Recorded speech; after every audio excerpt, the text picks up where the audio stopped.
Okay, well, welcome everyone, and thank you for joining us on this fourth day of the MTERA annual conference, especially on a Friday. Thank you. It has been an exceptional week, and we're very pleased to be wrapping up the conference with a day dedicated to our partnership between MTERA and NREL, the National Renewable Energy Laboratory. This is a 3-year project, and it's being funded by the Department of Energy Solar Energy Technologies Office. And we are bringing together tribal, utility, and regulatory stakeholders and other interested parties to identify barriers to tribal solar development, ultimately working together on implementable solutions. From these workshops, we are developing a set of guidebooks and training materials, which will be used by MTERA and hopefully many of you after the project ends. Today, we will be hosting 4 policy discussions, and each session will start with an educational presentation and be followed by questions and discussion from you and our session participants.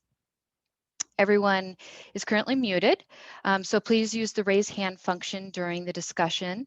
This is located under the participants at the bottom of your window, and feel free to raise your hand at any time. We're hoping that this is an engaging and interactive session. We also encourage you to type your questions into the chat box. This will allow us to capture all of your questions in the event that we don't get to all of them during the actual discussion. So we are recording today, and we may use the recorded material for podcasts or post some or all of the recording to our project online platform.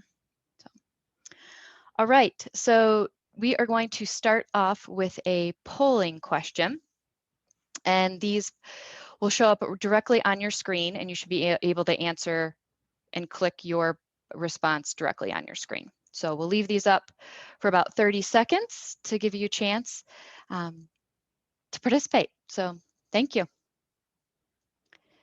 Oh, and just another note for everyone. You may notice that there is Jake Glavin, and then there's the real Jake Glavin. And the real Jake is Jake.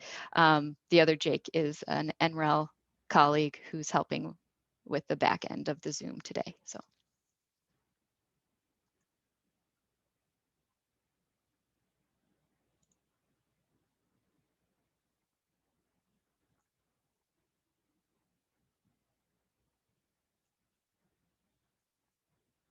All right, are we getting those poll questions up? Polling is currently not working. Someone else is logged into the same account. Please hold. Excellent. Well, thank you everyone for joining today. We're really excited to have you all here, and we really hope that you do participate, and feel free to jump in with your raise hand at any time. I'll give Chrissy just a few more moments here to see if we can get the Zoom up and running, but if not, we will move on and hopefully maybe insert the polls after Michael's done.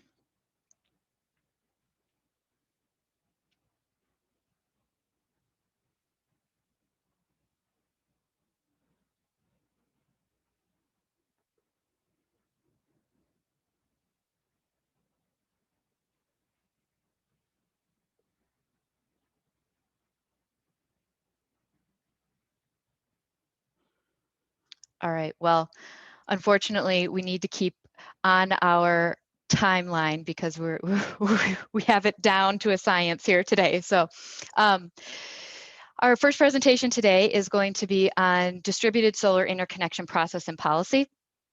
And the technical presenter for this session is Michael Ingram. Michael is a chief engineer in sensing and predictive analytics at NREL. He has a deep expertise in the rules and practical details surrounding renewable project interconnection, and is recognized as a technical leader in the industry. So really thankful that Michael's here to present to us today. So Michael, we'll give it to you.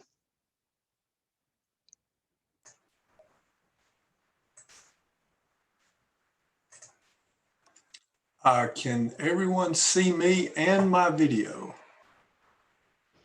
Sounds good. Looking good. And I want to thank the not real Jake Glavin for taking the technical glitch gremlin. It's a requirement. I've not been involved in one of these that we don't have some sort of a technical glitch, and so we've gotten that out of the way. Good morning. As Liz said, my name is Michael Ingram. I've been with NREL about 6 years. Before that, I was with a utility in the Southeast. It's a pleasure to greet you today. So what are grid codes? Grid codes are used by utilities as mechanisms to ensure the safe and reliable interconnection of distributed energy resources primarily. The considerations that have recently come to light in grid codes include voltage and frequency ride-through, voltage regulation of inverter-based resources. Prior standards, industry standards, did not consider these to the level that we have now today. What I'm showing over here to the right is what we refer to as a standards chain. At the top, we have IEEE standard 1547, which defines the capabilities that the performance capabilities that equipment must contain. 1547.1 are the test procedures that ensure conformance to those requirements, those performance capabilities. UL, most everyone is familiar with at least the term or the organization, Underwriters Laboratory. Within UL, there's a specific standard that determines how certification of this equipment will be accomplished. That's UL 1741. And finally, it is considered in the National Fire Protection Association, NFPA 70, which is the National Electric Code, which determines the actual physical safety connection, diffusing, wire sizes, and so forth. But this is the standards chain of the grid code associated with distributed energy resources. So what are some of the requirements in a good grid code? Active power control, particularly in response to over-frequency events, reactive power supply and voltage support, power quality limits on harmonics, voltage change, and so on. Ride-through capability in response to transmission or grid system level events, and protection concepts. Largely the protection against unintentional islanding, which is a significant utility concern. Considerations for grid codes to help manage distributed energy resources.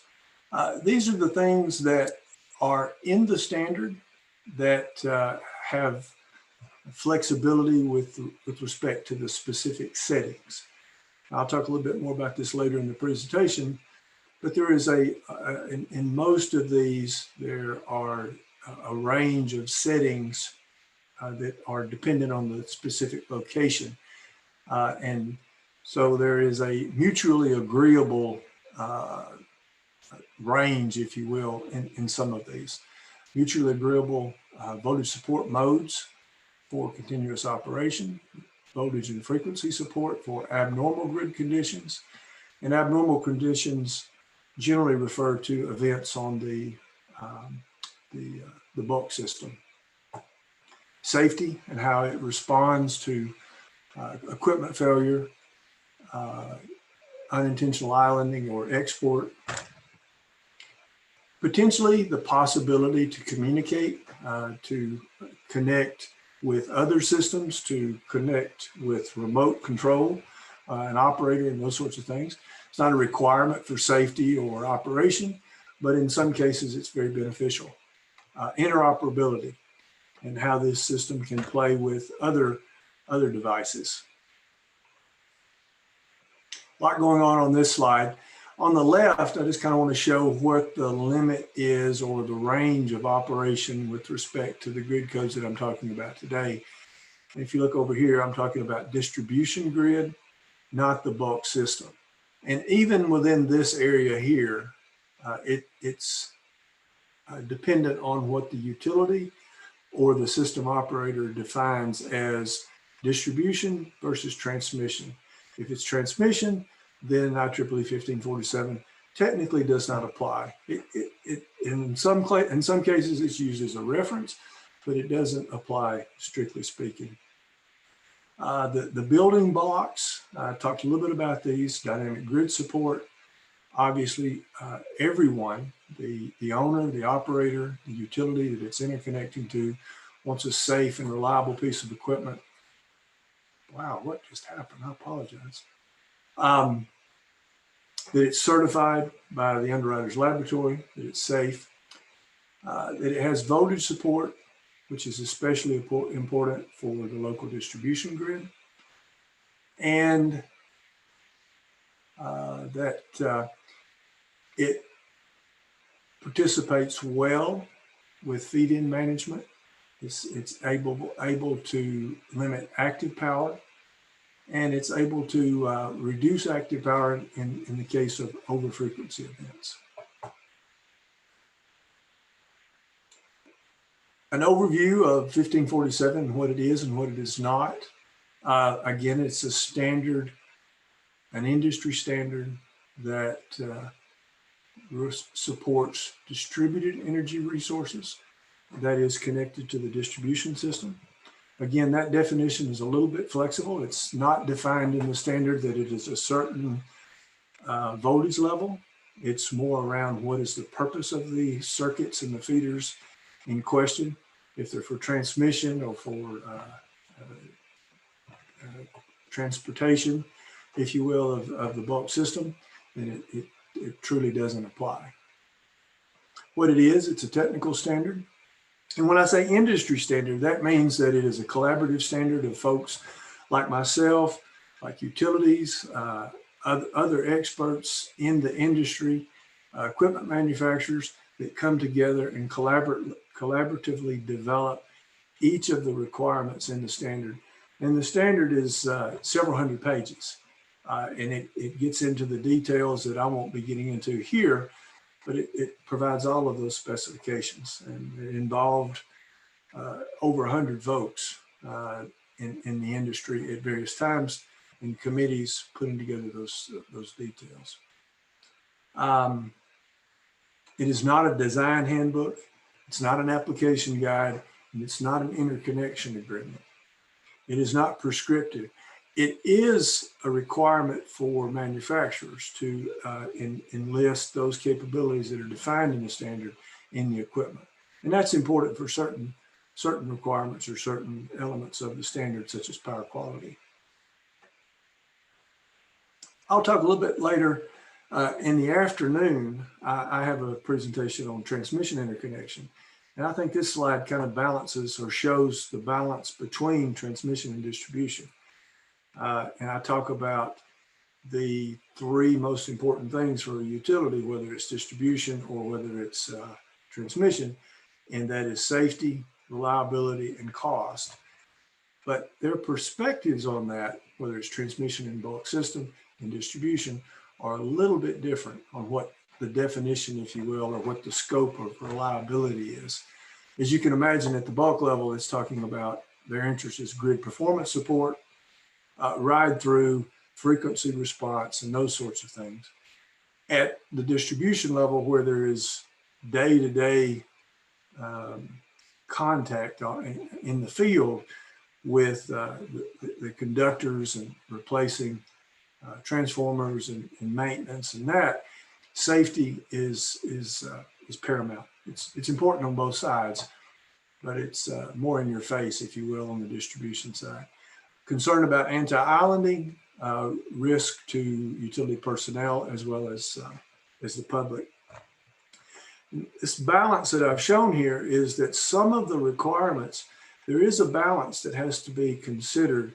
If the settings are too liberal or too strict, it can impinge on the requirements or the mission, if you will, of the other party, whether it's transmission or whether it's distribution. I'll provide this as a reference, but NREL has done some work on an interconnection maturity model that allows folks to kind of assess the existing interconnection requirements at a state or a utility level, and to kind of think about what are the things in there beyond just the technical requirements in 1547 that could benefit from improvement. data sets, monitoring and measurement, communications. Some of these kinds of things are included in this maturity model. And I'll provide that sort of as a reference. As part of some work that NREL is doing for the Department of Energy, the solar office, we are developing a complement to 1547. As I said, it's an extensive standard. It has much technical requirements in it. We're supporting the education and capacity building associated with adoption and integration of that standard, including how states and other authorities governing interconnection requirements might update their interconnection rules. And so this has not yet been published, but we suggest that these are the steps. Before you actually develop the rule, sit down to determine the technical requirements, the procedures, the screens that are involved. It's important to understand the context and why are you doing this? What are the goals associated with distributed energy resources? What are the benefits that you're trying to achieve? What is the framework for it? And then you move into this phase. And then finally, I found that certain organizations they update the rule, they update the standard of the requirements, and then they set them aside. But things change. They learn lessons from complaints, and there's an opportunity to update those, to refine those, and so that's what is in this stage. To kind of expand on that a little bit, with respect to state level interconnection rules and procedures, it's important to consider the non-technical requirements and why you're updating these as well. And I've listed some of those here. This is our standards chain that I talked about earlier. All of these need to be reflected in the state level rule and the utility requirements. Who is involved? Who are the stakeholders in the interconnection updates? I mentioned this. The standard labels this entity, authority governing interconnection requirements, even uses the acronym AGIR. And who is this? In most cases, this is the state, but for public power organizations such as cooperatives or municipals, it might be the governing board or the municipal government rather, and it just depends on how it's organized. But this is the convener, if you will. This is the group of stakeholders that are involved, and it may include these organizations or representatives from these organizations. This is a very important process. It should be, in almost all cases that I'm familiar with, it's a public process with participation dependent on what element of the regulation is being updated. These individuals may come and go, but the convener, the utility, and some of the other core stakeholders will participate, will be involved, throughout the process. A little more expansion on this, because at higher penetrations and we're moving into that regime in certain parts of the country, the regional reliability coordinator, and this can be the transmission operator, can be the ISO, the independent system operator, depending on where you're located. It could be someone from, say, the California Independent System Operator. It could be someone from PJM, the operator in Central America, Central United States, or one of the other independent system operators that would participate to assure that the bulk system interests are reflected in those settings. These are the capabilities that are provided and required in 1547, kind of at the high level. Each of these blocks. These down here, interoperability and support for bulk system, are new for the standard. The standard is updated about every 6 to 8 years. The latest version, 2018, includes these new features and have gotten quite a bit of attention. We have sort of assigned with colors, and so the gray is for the area EPS operator, which is the technical term for the distribution system utility.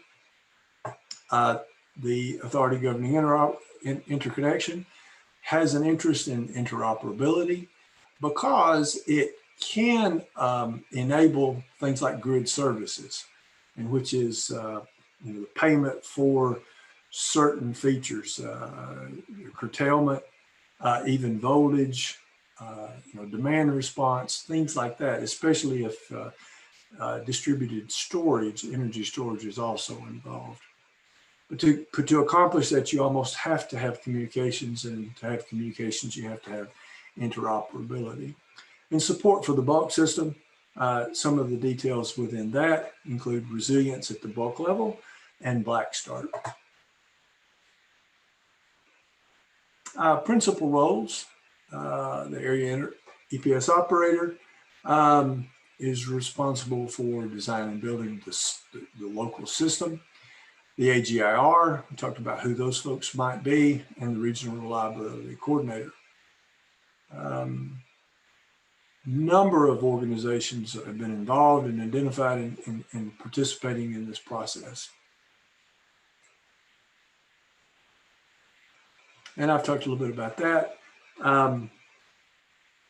Primarily interest in voltage management and reactive power capability to support the voltage, response to abnormal conditions, and periodic testing requirements in those intervals, and how that might be managed in an effective way.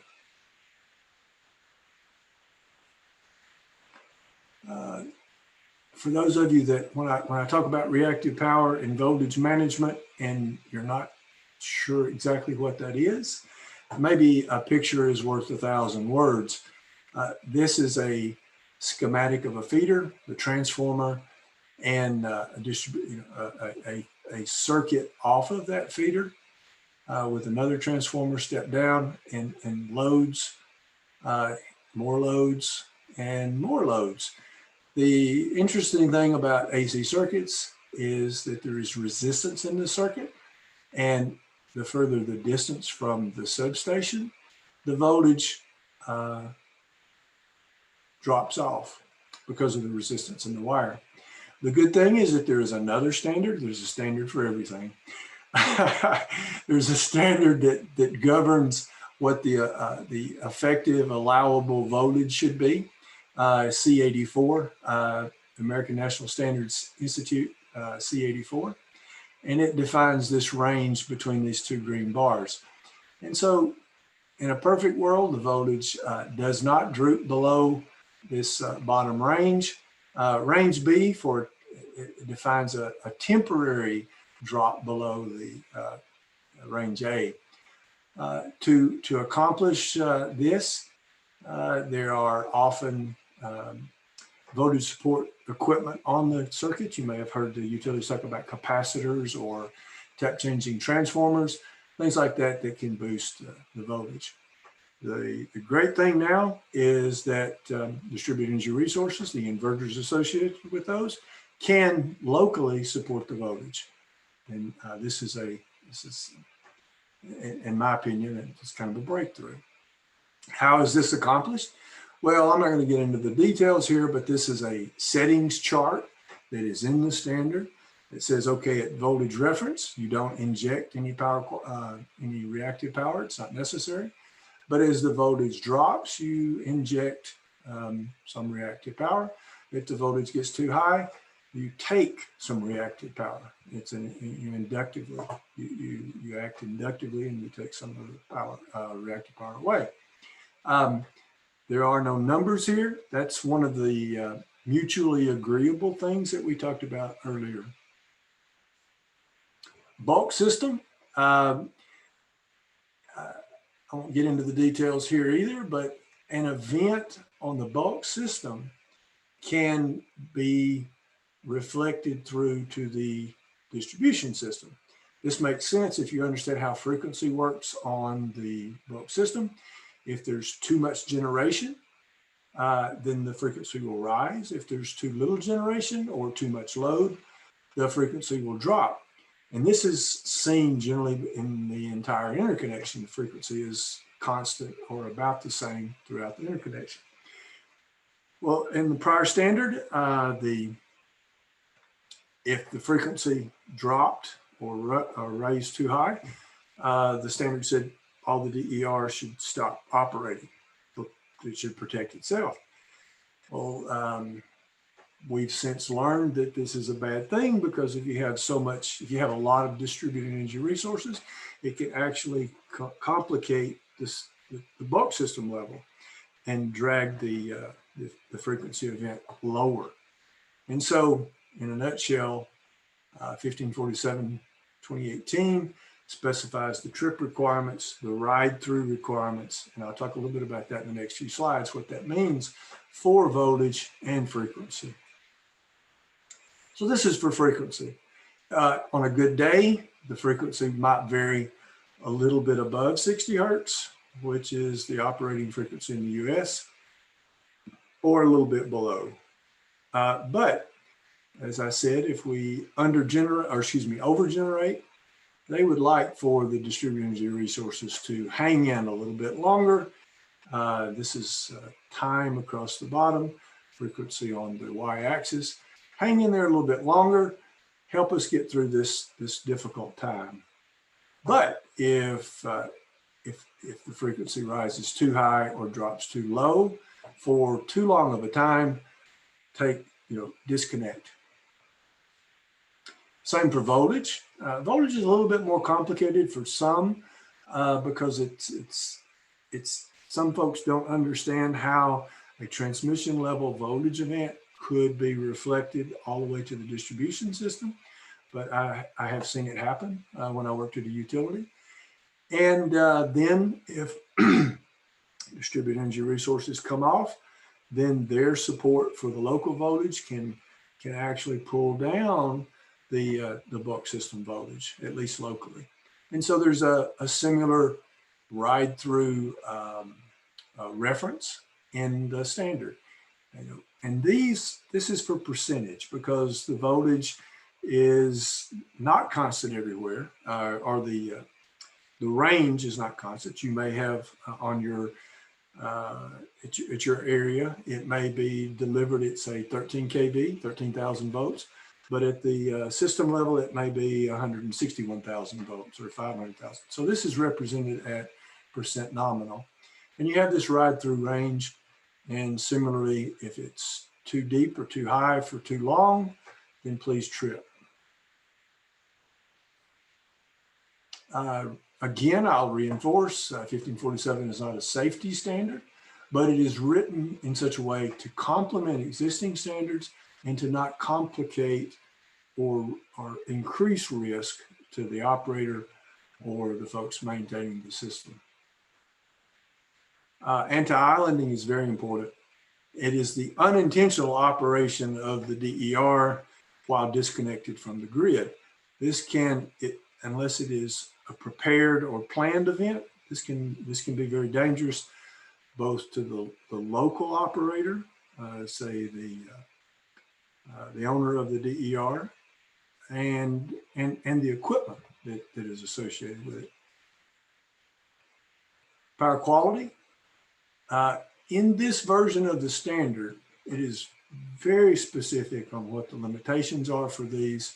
This has been, in my opinion, a bone of contention between utilities and consumers and developers. But this standard is very clear and very specific in what those limits are with respect to harmonics, flicker, voltage fluctuations, and new tolerances for synchronization. I mentioned in my flow chart the maintenance of the interconnection rule, and this is in our report that's forthcoming. A look at the life cycle, if you will, and how to review the existing interconnection rule, not just to integrate existing requirements, but also to update it, see if it's efficient, if there are too many handoffs, if the costs need to be rebalanced, and all of these sorts of things.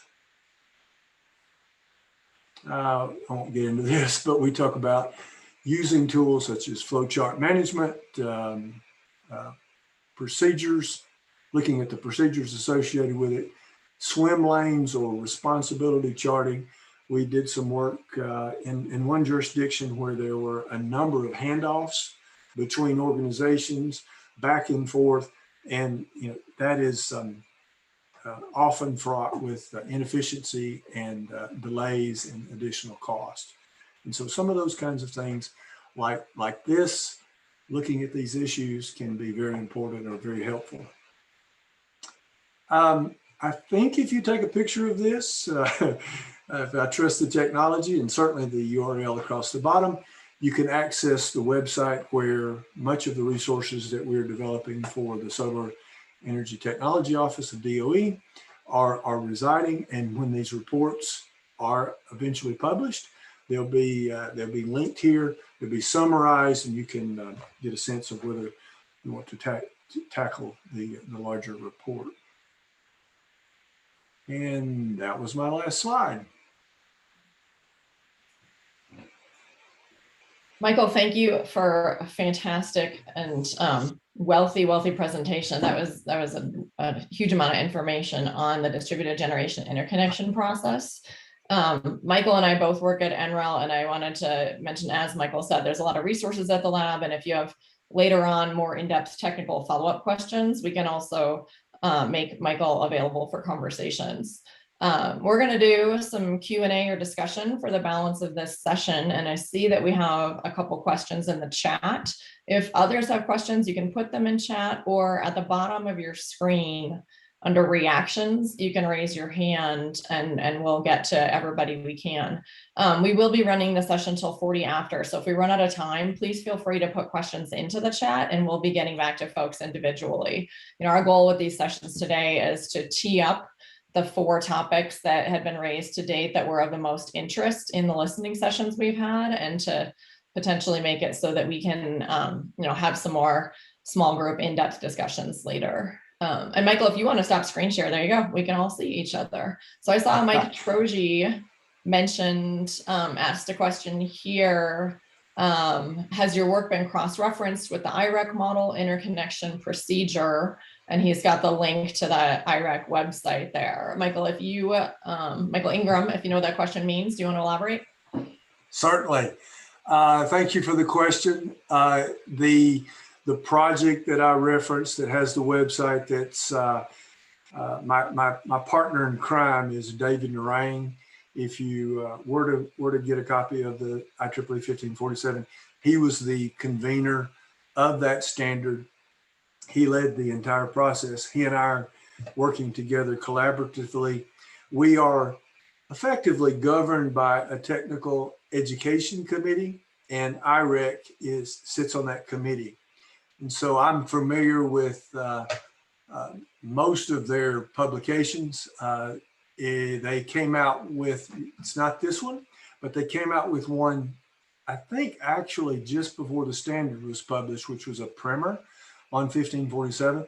It's a good read that looks at many of the issues that are raised in the standard and how those might be balanced against certain distributed energy resource goals, RPS goals, and things like that. But their publication on interconnection procedures is broader than 1547 and takes into account things like pre-application reports, certain funding mechanisms, not funding the project, but compensation, some of the other topics that we're going to talk about later today, like net metering and things like that. But that's a long answer to yes, I am familiar with it, and I'm familiar with those folks. And so we're working closely together. I hope that helps. Thank you, Michael. Another question came in from Charlie Lippert. How can microgrids support toward anti-islanding? And that was toward the end of your slides, the last couple slides that you were on. Certainly. I think the subject or the resource is it's better known as microgrids. The standard and the nerds, the engineers refer to them as islands. But the question is, how can microgrids support anti-islanding? I'll try to answer it non-technically, but the protection and measurement that is built into the sensing associated with the inverter and the distributed energy resource, it can sense whether or not it is connected to a larger grid. It does this by listening, if you will, for changes, subtle changes in the frequency and the voltage to sense whether or not it's connected to a larger grid. If there's changes in impedance, it can sense that. If the inverter, or excuse me, the inverter is allowed to operate as a microgrid, it can safely transition from that connection to the larger system to an island. And it may have adaptive protection because it's on a smaller system with tighter voltage control and things like that. If it isn't allowed to operate as a microgrid or as an island, it should cease to function. It should cease to operate. And so that's built into it. Okay, great. Thank you, Michael. Does anyone else have a question for Michael Ingram? I don't see hands raised in the participant list right now. Only have a couple minutes left if you would like to go ahead and do polls. Okay, sounds good. Again, if everybody has further questions, you can put those in the chat. We are wrapping up with some polls here to this session. So go ahead and answer those. Maybe we'll leave it up for about 30 seconds and then we can show the results for everybody.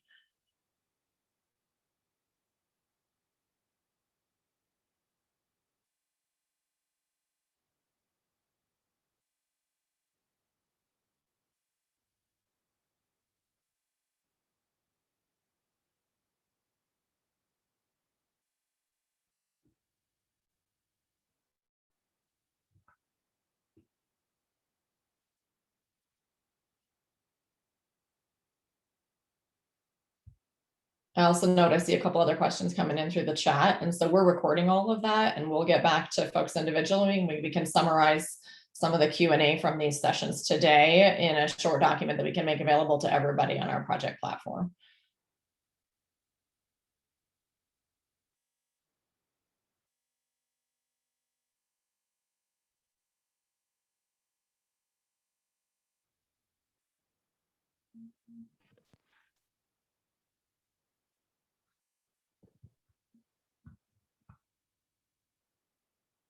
Chrissy, you want to go ahead and show the poll results?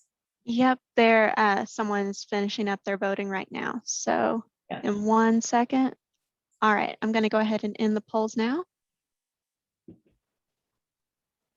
And here are the results.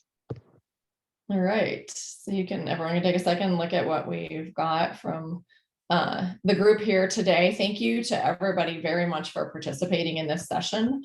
You can always reach out to any of us individually or collectively if there's other ways that those of us at MTERA or NREL might be able to support your project or things that you're working on. And we're going to be starting again with a session on rate design and net metering in about 10 minutes in this same room. So those of us who are here all day are probably just going to turn off our cameras and our volume, and then you're all welcome to come and go among the 4 sessions that we have teed up here today. Thanks very much for your attendance and your participation.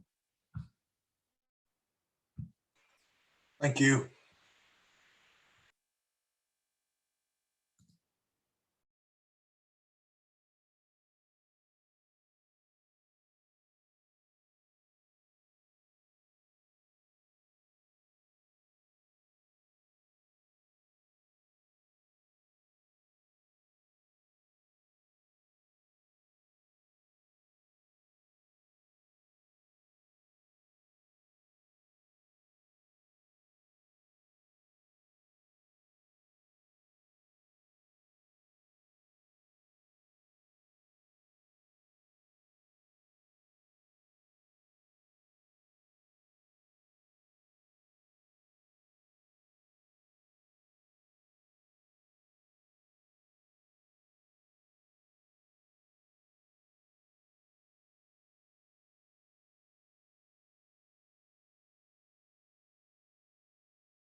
Good morning, everybody. If anyone is just joining us, we'll be starting the next session in 5 minutes.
Okay, well, welcome everyone.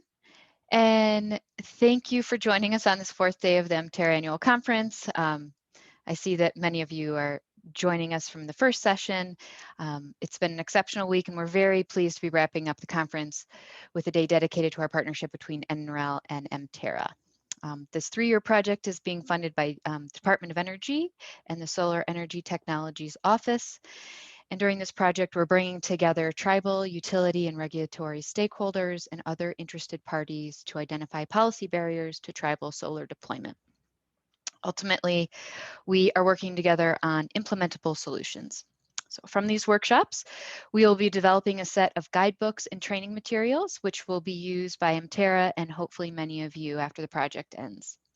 Today, we are hosting 4 sessions, and this is our second of the day. Each session will start with an educational presentation, followed by questions and discussions from you. So everyone's muted, so please use the raise hand function during the discussion if you have a question. This is located under the reactions at the bottom of your window. So we really would like this to be as engaging as possible, so feel free to participate. We also encourage you to type your questions into the chat. If we do not get to all the questions during the session, we'll be capturing all of these and getting back with you at the end of the conference.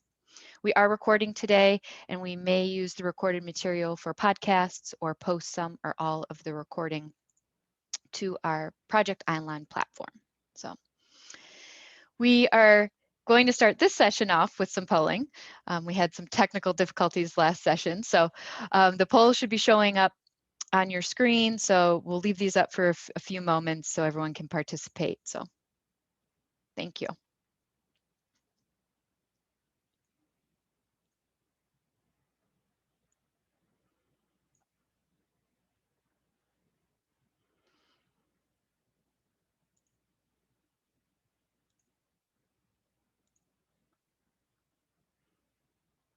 All right, we're going to leave these up for 10 more seconds. Great. We'll also be showing you briefly the results, but we will also be capturing all these results and putting them on the platform as well. So if you'd like to revisit any of this, it'll be accessible for you. Here are the results from the polls. Excellent.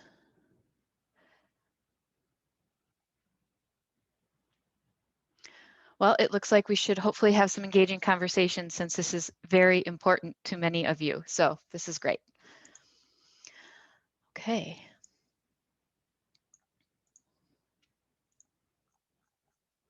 All right, so our second presentation today is on rate design and net metering.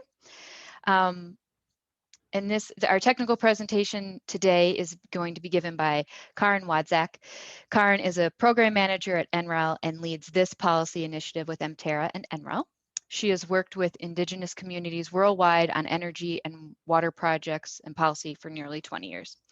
She's amazing, and I'm really excited to hear from her today. So, Karin.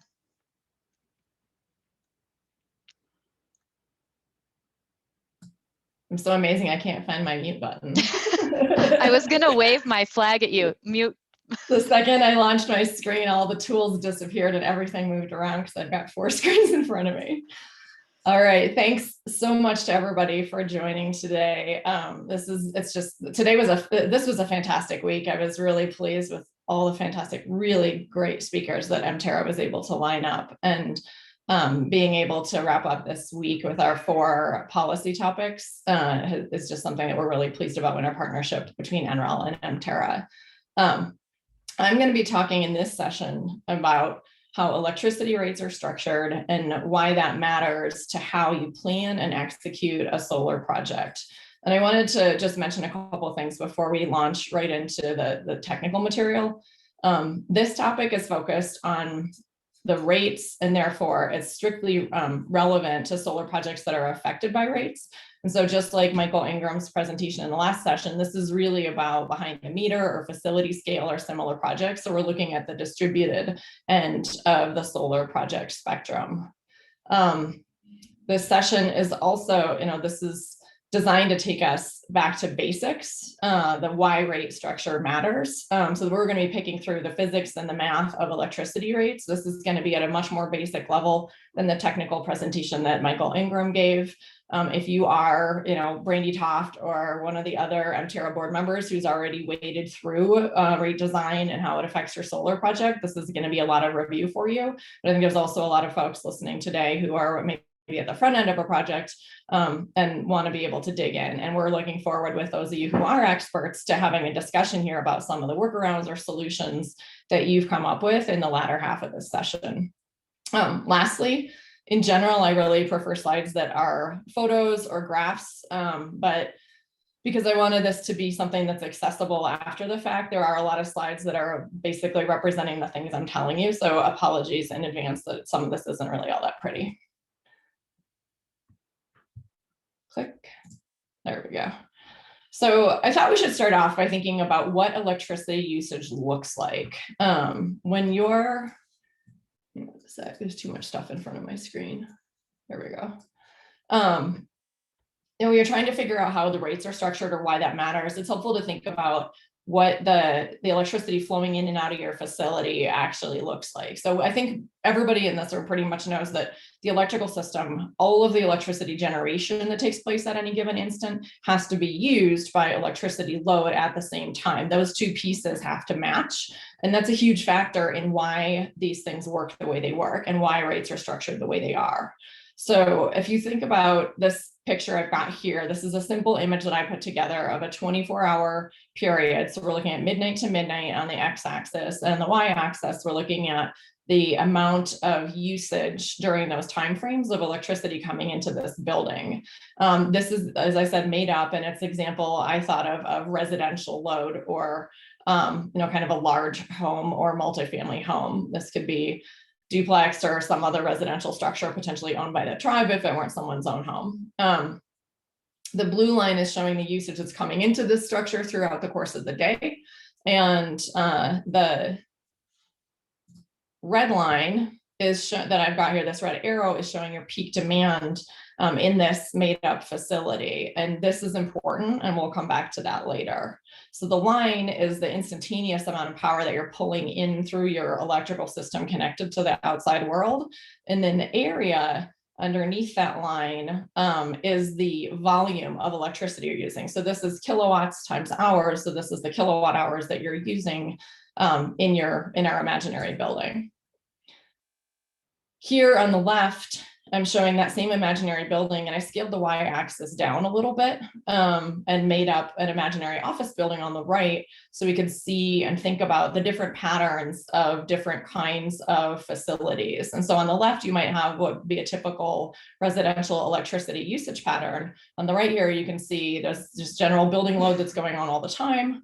And then there's people who come to work, and then maybe peak usages throughout the middle of the day, someone running their microwave at lunch, et cetera, people leaving at different times at the end of the day. And then you're just base load of a facility using electricity. And these different patterns make sense if you think about what's going on in a building. So I think we could all think about a school or a hospital or an office park or a multifamily apartment building or manufacturing, 24/7 manufacturing facility, and picture the different kinds of electric usage going on in that building.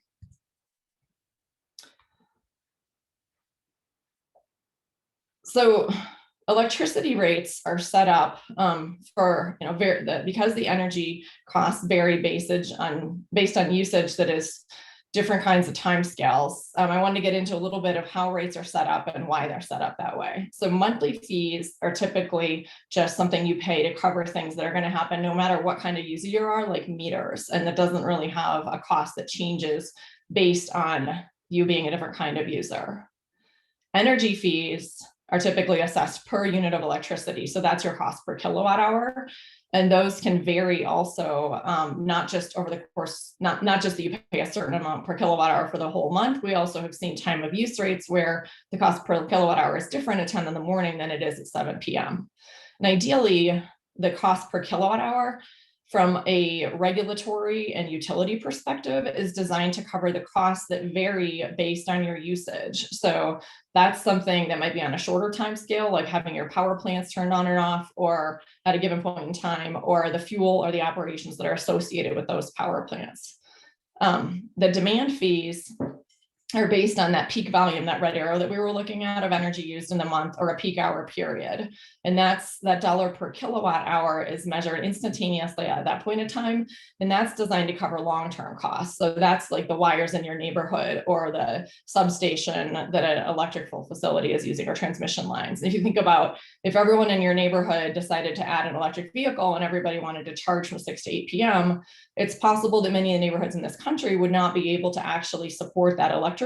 So your utility would have to add distribution grid infrastructure. And that additional cost that we pay with demand charges is intended to cover those changes in need for infrastructure. And it's worth mentioning, demand fees are much more common for commercial, industrial, other, institutional facilities, but it is becoming more common in residential rates. So the key point here really is that when you use electricity matters. And therefore, when we're thinking about solar projects, when you make electricity matters. What I'm showing here is our imaginary facilities with a roughly 4 kilowatt solar array shown with its generation on top of that. And so on the left, we have the residential, on the right, we have that office building. And you can see that the residential facility, there's more electricity being made in the middle of the day than there is being used. And so net metering that we were talking about in the subject of the session is literally a policy for allowing your solar array to make more electricity than you use during a particular time period, and to send that back into the electrical system. So, back in the day, your meter actually ran backward when it was an analog meter. Now it's just credited with your smart meter and flows into the electrical system, which again is balancing everybody's use and all the generation at the same time. And then you get to use credits for that at another time. The reason that rate structures matter, or there's multiple reasons why rate structures matter. So demand is one of those, and that is what we were talking about, that max instantaneous demand. In many cases, that cost per unit of demand is a large proportion of your overall electric bill, and controlling that can be, that can challenge your building operations. If you need to run manufacturing facility at a certain time, you can't just turn things down because of electricity costs, because you really need that power. Solar PV installations also don't necessarily reduce the demand. You can see here the solar is generating in the middle of the day, and your overall peak demand is exactly the same in any case. And so if you were going to install solar and try to reduce that demand charge at a larger facility, typically, in order to guarantee that you would reduce that demand, you would have to have electricity storage in the form of batteries or something else, and you'd have to be able to control it so that you can have that extra electricity flowing, being stored when you want it to be stored, and then being discharged at a time that would guarantee you would reduce your demand. Here, this just shows kind of the net metering arrangement with that facility on the left, and then on the right, you can have those kilowatt hours being credited to your array at some other particular time throughout the course of the day and the month. However, again, that doesn't necessarily reduce your peak demand, because it just gets credited against other usage. So it can just be any time that you're pulling kilowatt hours from your utility. Another element of why structure matters is because there are different definitions of there are different structures, I should say, in place for whether or not you're able to use net metering, net billing, et cetera. And so in some places, there is a net metering arrangement that sometimes is called full retail, where you get a 1-for-1 credit. So if your electricity is 11 cents or 17 cents, you get a credit for that amount when you make an extra kilowatt hour, and then you're allowed to use the kilowatt hour against that credit at any other period in time. In other places, there are net billing arrangements where you have avoided cost or some other delivered energy sales rate, and I'll talk about a specific example later. Typically, those are lower rates of payment per kilowatt hour. So every time you deliver an extra kilowatt hour that you're not using, you get a credit for a lower value, dollar value that's typically determined ahead of time, and you're aware of it when you sign up to put in your solar. obviously this factor affects your project economics. It's also more complicated if you have a time of use rate where the rates are different at different times of day, or if you have a rate where your volume that you use over the billing period affects the rate that you're on. So the first 1,000 kilowatt hours are such and such rate, and beyond that, it's a different rate. So these sorts of factors in how your structure is set up are very important, and they require careful analysis on the front end before you embark upon your solar project if the economics are important to you. There's also cases where there is no net metering policy at all, which means anything that you send into the you either cannot send things into the electrical system, or if you do, you get absolutely no credit for it. And in that case, you want to design your solar array so that you're matching the storage or the solar to your usage, or else you would need to add storage again in order to capture that extra electricity. I'm going to walk us through a quick example. Let's say you put a 20 kilowatt solar array on a Wisconsin government building roof or a carport, something of that nature. Costs you, let's say 60 grand, produces 24,500 kilowatt hours a year. That 14% capacity factor is publicly available data point for average solar in Wisconsin. So that means of the total amount of time in the year, you could roughly estimate 100% generation 14% of the time, however you want to calculate that. At 14 cents a kilowatt hour, which is a fairly typical rate for electricity for residential and some kinds of not large other facilities, offsetting that bill and full retail net metering, the simple payback period, so the cost divided by the amount of money you save in generation, for this system would be 17 and change, so maybe 17 and a half years. At 5 cents a kilowatt hour, so if you had a much lower rate of payment for your amount of generation, the simple payback period is almost 49 years. And it's worth noting here that this cost for this imaginary system that we're talking about is much higher for a rooftop or facility scale system than it is for a utility scale, very large solar array, typically more than 3 times the cost just for the capital cost for the infrastructure. So to share some utility common perspectives that have been articulated about net metering, net metering rates, I've seen them as low as 4 cents for really, really big facilities, but typically they're more like 8, 10 to 20 plus cents a kilowatt hour. So when the utility is crediting a customer, that's the same to that utility as buying that electricity from any other source in terms of what they're getting and what they're paying. So we've seen avoided cost rates. Those are often in the 2.5 to 5 cent range. And then electricity that you can get in a contract today across this country from utility scale solar ranges from 1.5 cents in the Southwest where I live, where it's really, really sunny all the time, to 4 cents a kilowatt hour or a little bit more in other parts of the country where solar is not as good. So that retail net metering that we're talking about can cost the utility 5 times as much as the cost of that utility scale solar.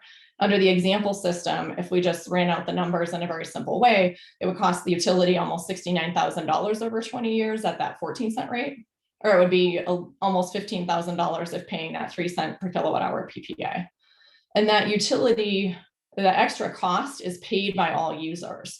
So this is one reason that some utilities are not in favor of one-for-one net metering or have different kinds of net metering structures.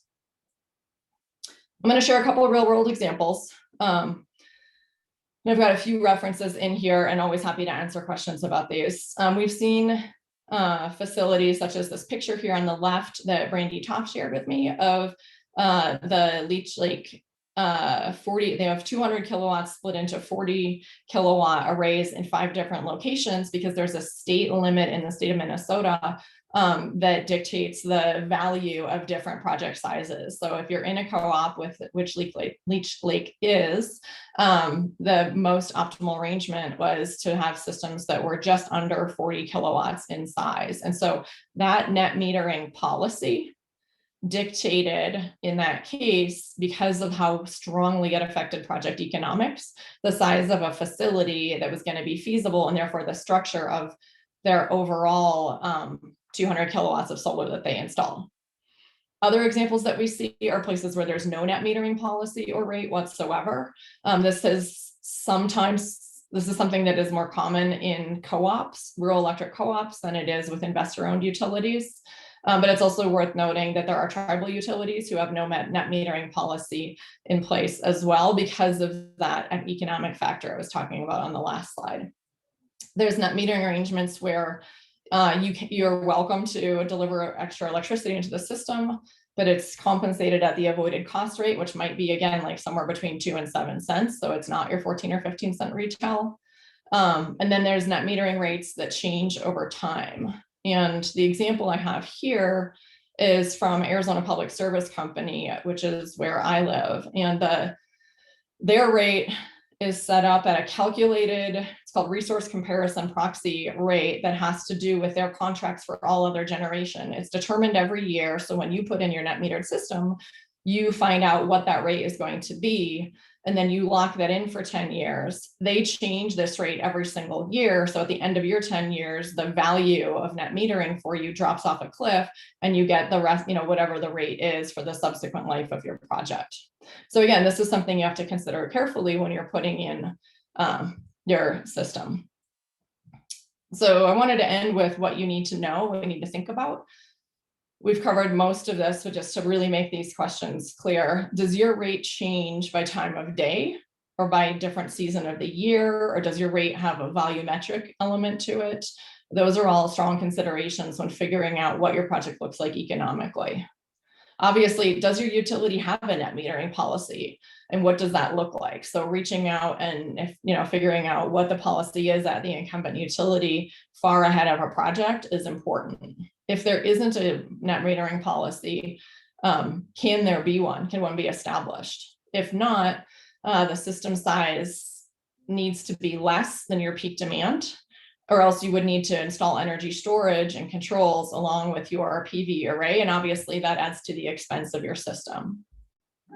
If there is a net metering policy, apologies, the dog here is barking. At what rate is that? Are your kilowatt hours credited? Is that at full retail, or is it at some lower calculated rate? And then lastly, of course, is that policy set in stone once you install an array? Are you locking something in, or can it change? And obviously you want to get all of these agreements in writing along with your interconnection agreement so that you know exactly what your project is getting itself into from an economic perspective.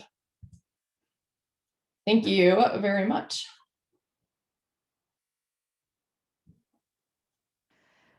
Great. Well, thanks, Karen. That was excellent. Thank you.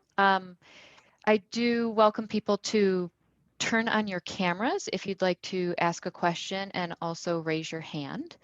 I do have one question that was sent to me in the private chat that I'd like to start with, and then it looks like Mike Troji was had a comment and then also a question. So Mike, after we get to this question, if you'd like to turn on your camera and make your comment to Karen or to the group, more than welcome. So Karen, this question starts with, what do you foresee the main rate structures or net metering changes across the country in the next couple of years? And what should tribes consider with these changes as they implement solar projects? Okay, great. Thank you, Liz. I appreciate that question. Net metering is changing. We were on a conversation the other day with somebody from Michigan who was talking about how the policies have changed there at the state level. And we've seen across the country over the last decade that utilities and states are exploring what the value of distributed solar is and whether there are values other than pure economics to the electrical system. And so it's really worth watching at the state level, wherever you're located, to find out what the state regulatory body is considering with respect to the value of solar and net metering rules. I would predict, as we are attempting to rapidly decarbonize the electrical system across the country and do so at the least cost to all consumers, that we're actually going to see a strong move away from net metering policies. I think as utilities are seeing that with facilities that are more community solar oriented or utility scale oriented, they're able to capture, and this is really specific to solar arrays, that they're able to capture a much greater economy of scale and therefore deliver solar electricity to everybody in the utility at a lower cost. I think we're going to see strong arguments made by utilities and made at the state commissions to move away from that robust net metering policy that can be very lucrative for the individual facility owner, and move more toward other tools that we have in order to be able to decarbonize more quickly. So I think that answering the second part of your question, what tribes should be on the lookout for, is certainly that individual conversation I was referring to earlier with your incumbent utility or co-op. But all the co-ops by and large are members of the National Association of Co-ops, and policy is made there too. And so I would watch out for any potential action on the topic of net metering nationwide, from the the public power the public power area of co-ops and other public power districts. And then also, like in Minnesota, that case I mentioned, the rule is made at the state level. And so those can change at the state level. So I think having the individual conversation with your utility is very important for the relationship and exploring how flexible things are or what kinds of workarounds that you can come up with that utility, but also paying attention at the state level. And then with respect to co-ops, possibly at the national level. Great. Mike, I see that you're kind of active in the chat right now. Is there anything that you'd like to turn on your camera and say to the group or ask Karin?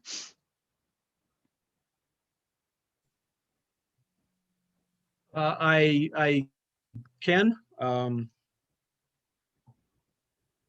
can't turn my video on, but I can talk apparently. I guess one thing that came up a few years ago, I think I heard a utility executive or somebody of that stature talking about the different kinds of rates and how rates are created, and there was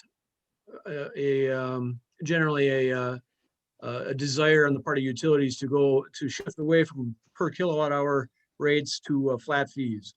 It essentially is makes it easier for utilities to just do across the board accounting, as opposed to trying to pay for every kilowatt hour that that's out there, whether it's being used or it's being sold to the utility. I'm just curious what how concerned should we about flat fees? Yeah, that's a great question.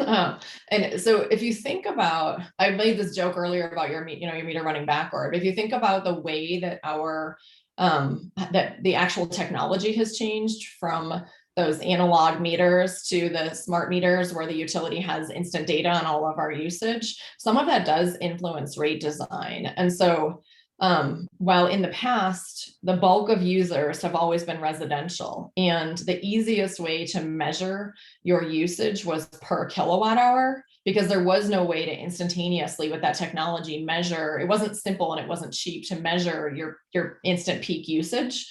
So the way that utilities structured rates, certainly for residential users and quite a bit more across the board, was to just slice up all the different costs and throw them into a per kilowatt hour, so volumetric rate, right? And then in the instances where they were able to measure your peak demand, et cetera, then those more heavy infrastructure costs were thrown over into the demand charges bucket of electricity rates.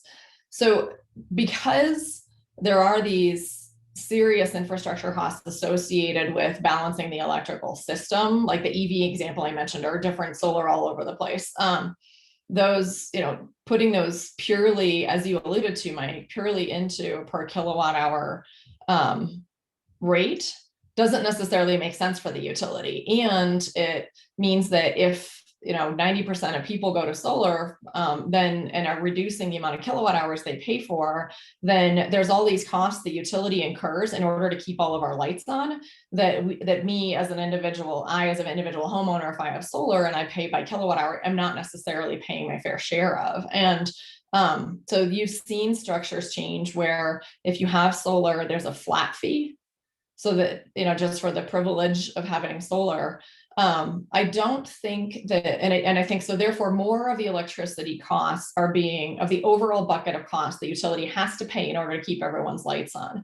More of that, to your point, is being put into either a monthly fee, so that's like a flat fee, or over into the demand part of your bill and not the kilowatt hours. And I think that's a trend we're going to continue to see. So your cost per kilowatt hour may get lower and lower, but I don't think that utilities with the technology available to them will abandon the idea of that demand fee. And some of the reasons for that are, if you had everything in a flat rate, there's no incentive for energy efficiency or conservation or using at different times of day. And one of the tools utilities have available to them to really manage the electricity is to send you an economic signal based on the time of day, so that you can be helping them to manage the electrical system. And what I mean by that is, Mike, we're going to give you a credit to plug in your EV between 11 and 2 in the middle of the day. But if you want to charge at 8 p.m., it's going to cost you 4 cents or 10 cents a kilowatt hour, right? So you can have these economic signals that are sent in order to balance the system. And if you move entirely to flat rates, you don't have that tool in your toolbox. So I think we will see, unfortunately, because the vast majority of us don't spend our time thinking about electricity rates, I think rates will get more complicated. But I do also think on the upside, that means we have the opportunity, if we wish to participate more in the electrical system and use our facilities to help balance that system to our own financial gain. So that's probably more than you're asking about, but hopefully it's at least I answered your part of the question. Yeah, I think so. Thank you. Are you sure utilities are going to play? Or what? Utilities going to play on that idea? I mean, I think that at the end of the day, if we are seeing much more variable renewable generation and a lot more electric vehicle adoption, even utilities that are particularly reluctant to work with advanced technologies, if those exist, I think will come along because of the fact that electrically they need to. I mean, if you think about the utility at the end of the day, every single utility has two fundamental goals that they're supposed to be meeting, which primarily electrical reliability and electrical affordability. And they have, however they work, they still have to balance the books. So I think utilities, to the extent that they're able to use rate structures, I mean, if your change usage is benefiting them, you can also think of that as them manipulating all the users, right? And I think that's a tool for being able to provide us with reliable electricity. Thank you. Thanks, Karin. We do have a question in the chat from Brian, so I'll read that. And then Brian, please, if you'd like to unmute and turn on your camera to ask Karin any follow-ups. But he was wondering about other mechanisms for cost recovery. For example, if a project is proposed as a non-wire alternative, have you seen mechanisms to get a large share of the avoided cost?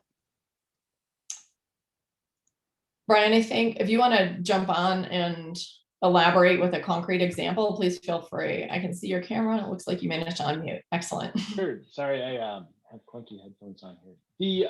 In particular, I think that some jurisdictions in Michigan, as example, have kind of rolled out programs that intend to or are beginning to focus on distribution and transmission alternatives. And, from their energy efficiency perspective. So there's an intention from the commissions to alleviate the infrastructure cost. And something that they're still working through relates to cost recovery for non-transmission assets that may defer wires investment. And I'm just kind of wondering if you have guidance or examples where you've seen appropriate rate allocation for that avoided cost, either through reflected in the PPA, or if there's other mechanisms for smaller level deployments to recoup that cost. Yeah, and I would, if you're interested, I'd love to have a much longer conversation with you about that at some other point as well, because this is an important area of economics, of policy, and of technology advancement. Because as we see, for example, storage deployment, if you put storage in different parts, let's say using Michigan as an example, all over the Michigan electrical system, then you may not need to add any new transmission, or you maybe avoid distribution grid infrastructure upgrades, right? So is that storage playing the role of infrastructure?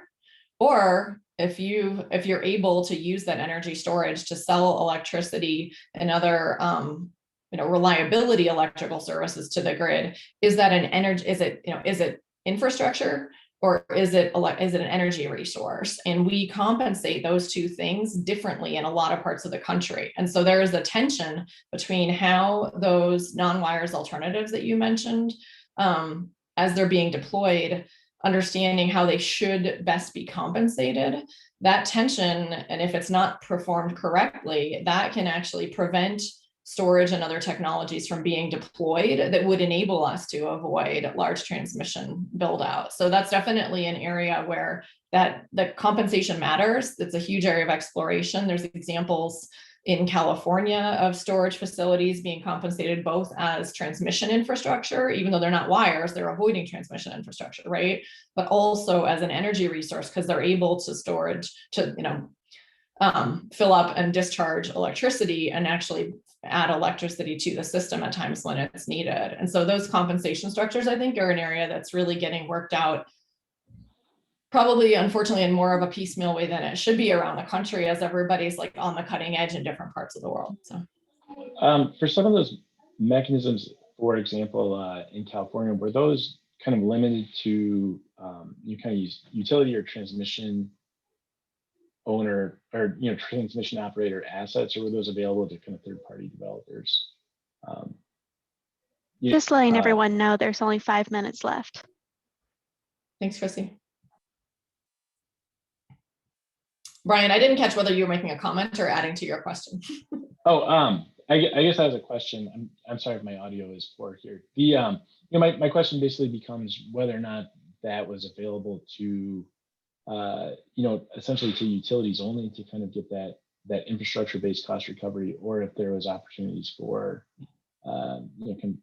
third parties or smaller developments to participate there. Oh, yeah, thank you. Excellent question. I think it's FERC Order 2222, which we're actually going to be talking about a little bit later today in the last session with Kevin Blazer and David Hurlbut. But there have been a couple different FERC orders, also 841. So FERC, being Federal Energy Regulatory Commission, has been trying to blaze the trail for this at the national level and create policy in order to establish how 841 is how energy storage gets compensated. And then I believe the other order I mentioned addresses how distributed resources get compensated and enables, for example, another example I can think of is there's companies that aggregate, so put together a whole lot of different resources, whether it's energy efficiency or you turning things down at your home, or those smaller distributed storage and other facilities. You can aggregate those and they can get compensated in the electricity market. Of course, at the federal level, we're talking about the bulk power system. So you're not necessarily talking about something in a net metering type structure, but I think I answered your question. Yeah, we're definitely on the way there. And while we're talking about FERC, I should mention they have an order open that is trying to enable better participation in their commission processes. And I think this is something, this has come up in conversations recently with some tribal colleagues. This is important to tribes working in energy. So it's a complete tangent from the subject of this conversation, but just keep an eye out for the FERC public participation process docket, the name of which I can't remember precisely at the moment. But I can try and look that up and drop a thing in the chat at the next session. Great. Well, thank you, Karen, and thank you, Brian, for your questions as well. We're going to wrap this session up by closing out with a few more poll questions, but I do welcome you to put any additional questions in the chat for Karen, and she can respond to those after the conference for you. So, thank you.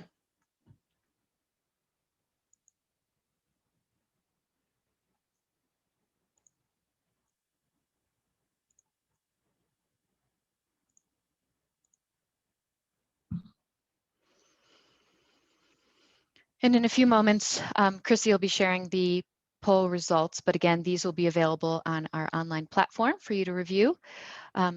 Please reach out to us if you have any questions or MTERA. We're here to help, and we might be able to support you in pursuing some of your energy projects.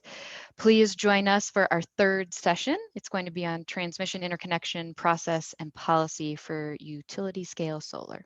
So, Chrissy, do you have the results yet of this poll?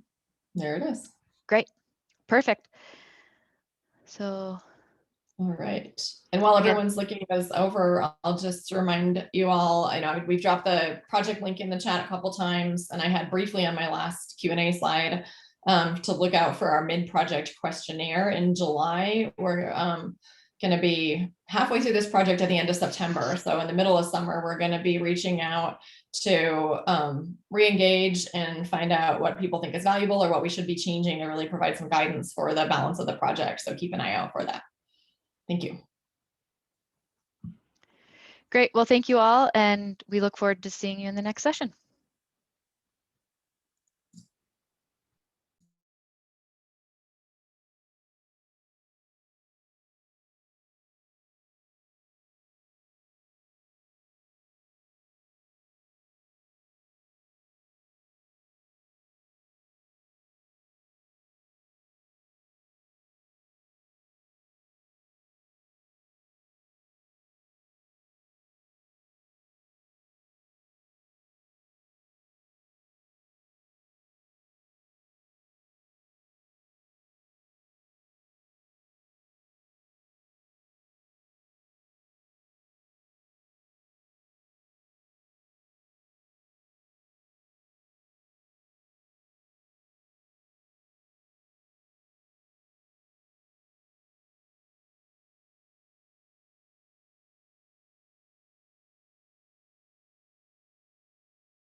Okay, welcome back, everyone. Thanks again for joining us on the fourth day of the MTERA Annual Conference.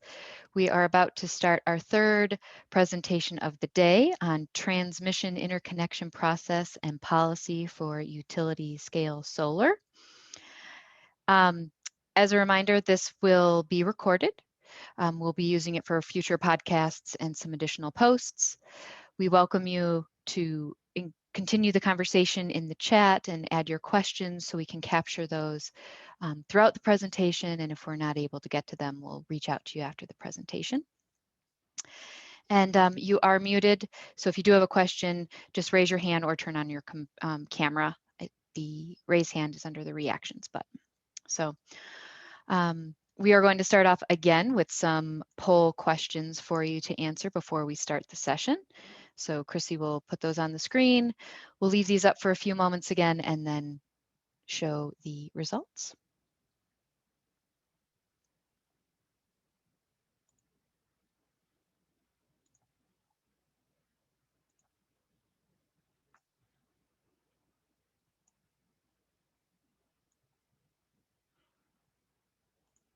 Going to leave these up for about 10 more seconds.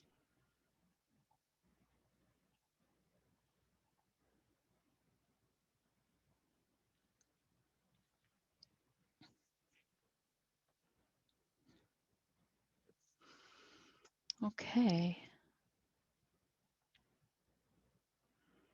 Again, we're getting high responses that it's very important to your project. So hopefully we can have an interactive conversation again. And the technical presenter for this session, we're going to hear from Michael Ingram again. For those of you just joining this session, Michael is a chief engineer in sensing and predictive analytics at NREL, and he's recognized as a technical leader in the industry. So thank you again, Michael, for joining us, and I'll leave it to you. Thank you. Let's see. Everyone can see my screen. Welcome back for those that are joining and suffered through my distribution interconnection topic this morning. I'm going to try to draw the distinction between transmission or grid scale interconnection. Hey, Michael, I actually yes. I don't see your screen. I don't know if anybody else does. Is there one more button to click? Thank you. Got it. Yeah, we talked about this, Karen. Thank you very much. That's me every time. My apologies to everyone. Try to draw the distinction between distribution scale and utility scale or grid scale. All right, let's jump in. A different set of players involved with utility scale, a lot of acronyms here. Before I kind of jump into this alphabet soup, I take you back to, I think I mentioned this morning, I worked at a utility, I worked at the Tennessee Valley Authority for about 28 years before joining NREL. About 25 years ago, the FERC, Federal Energy Regulatory Commission, for some of the folks that are a little longer in the tooth like myself, might remember that the bulk system was deregulated. And what that meant was, prior to 1996 or so, most utilities were vertically integrated. That meant that they owned their own generation, and to connect generation to a vertically integrated company was especially difficult. And so FERC changed the rules. If you're really a nerd, you can look up FERC Order 888 and 889. And it changed the rules for how independent power companies, power producers might connect. I bring up this old history because, in effect, the rules that were established 25 years ago are still in place, but now encompass inverter-based resources.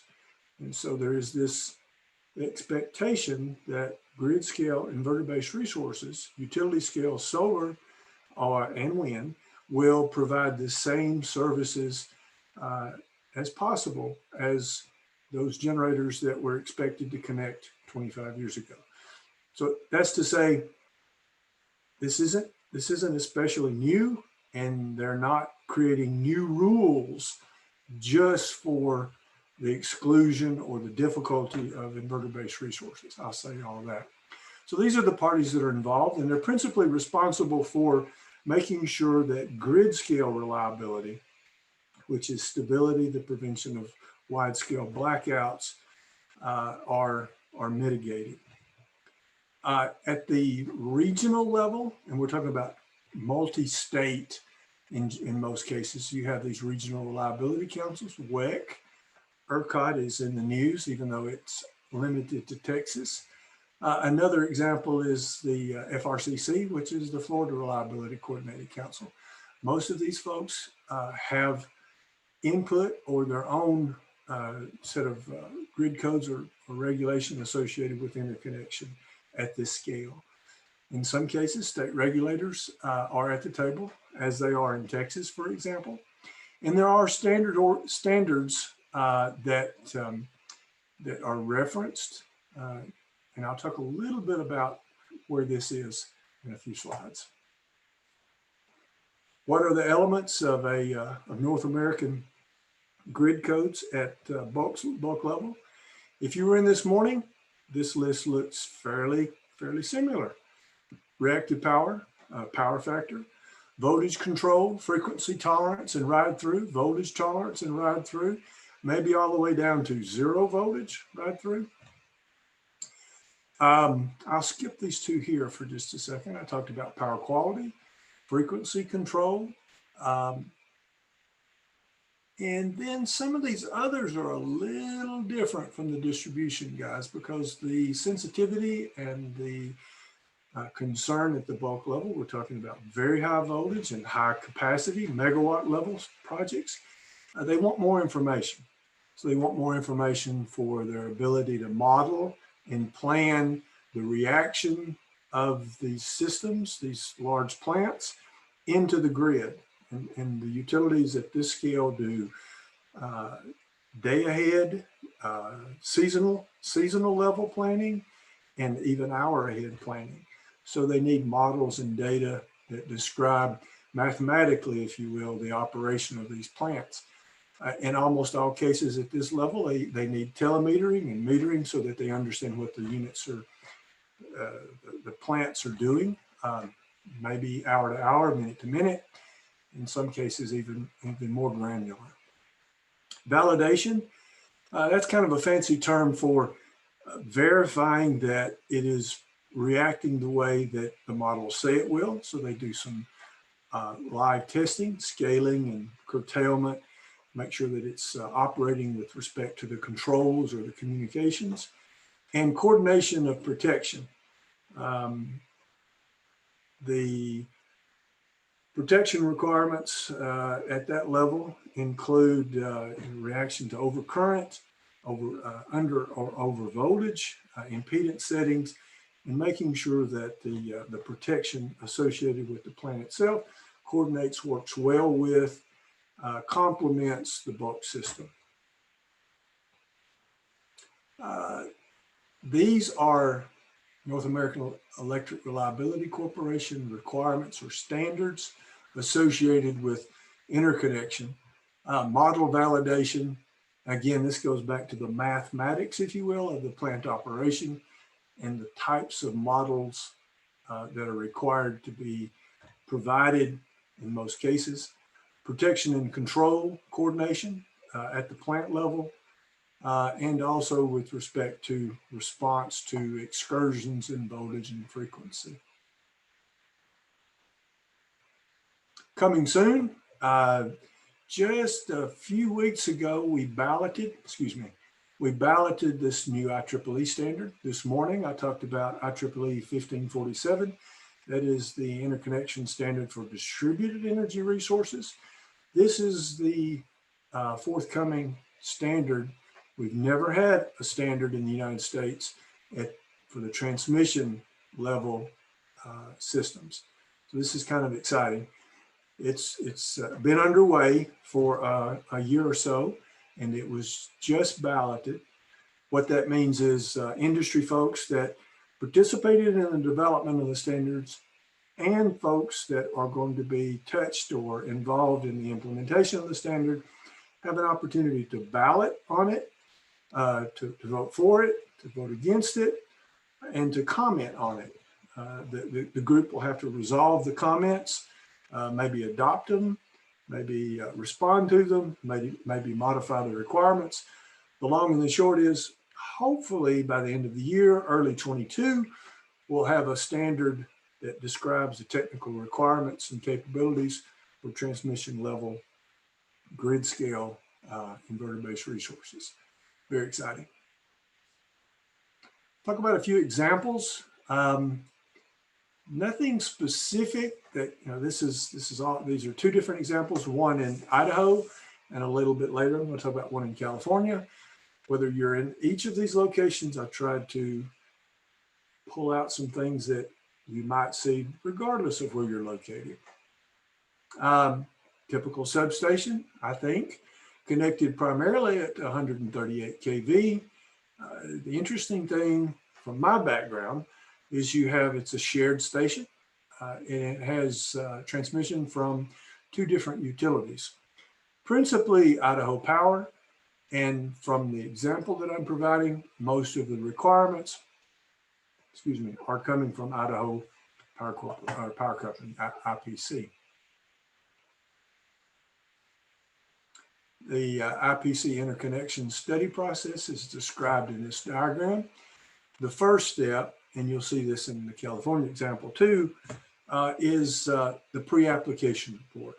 This provides the applicant and their developer or their engineer an opportunity to get the 401, the 411, the intelligence on the substation, what space is available, physical space, as well as electrical and power, if you will, space. And it's kind of the plumbing of the substation. Is there room on the grid to accept more energy, more voltage, more current? What requirements might be necessary to allow that interconnection? It's a fairly high level, but provides some of the technical details to help the applicant know whether or not they want to go to the next step.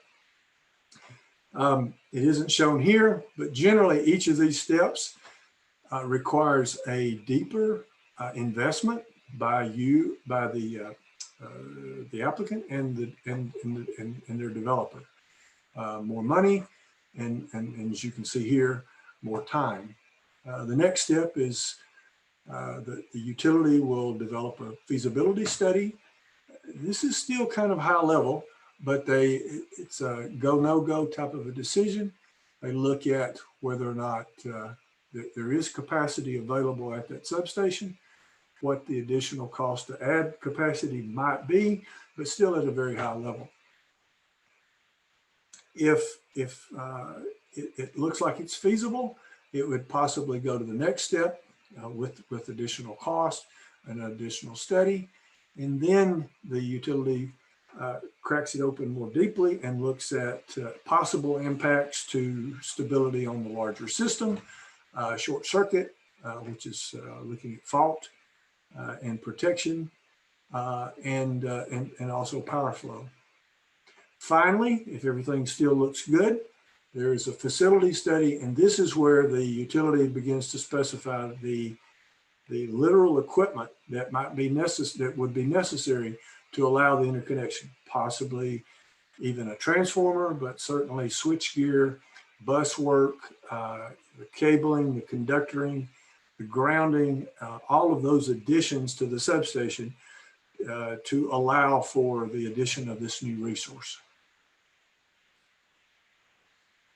Some cost information, just example representative of this particular case that NREL was involved with at IPC.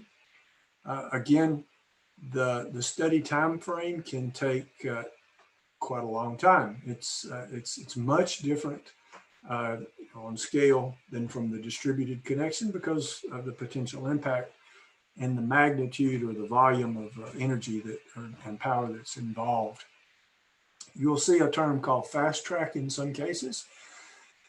Those are limited in utility and jurisdictional and even system operator regional to what that level is, but generally smaller than 5 megawatts. And fast track means that they have established a certain window or frame for not just the capacity, but certain areas of the system might be included in that fast track path. And there are other considerations, not just capacity. IPC interconnection considerations, PERPA, is another option, but it has its own limitations. It has a minimum, so you can't get through a large small project. So at the bottom end, it's bigger than a megawatt, but generally smaller than 80 megawatts. And it still has its own considerations.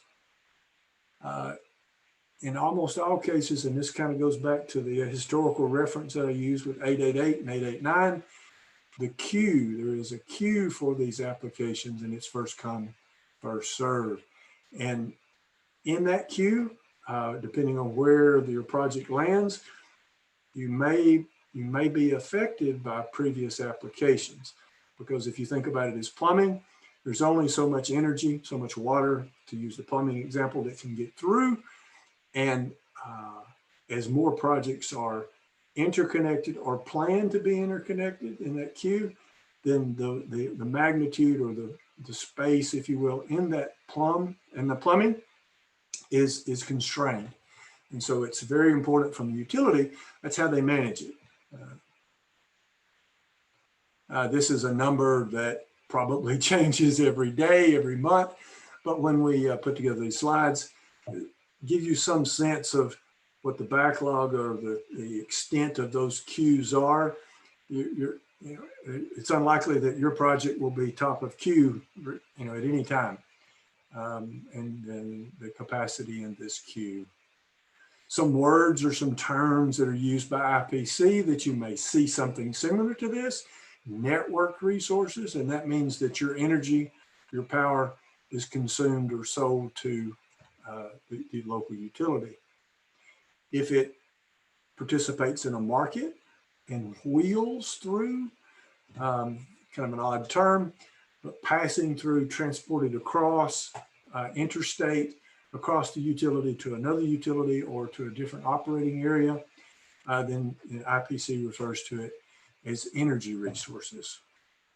In which case, there may be transportation charges. It's a little bit like, I guess, mailing a package.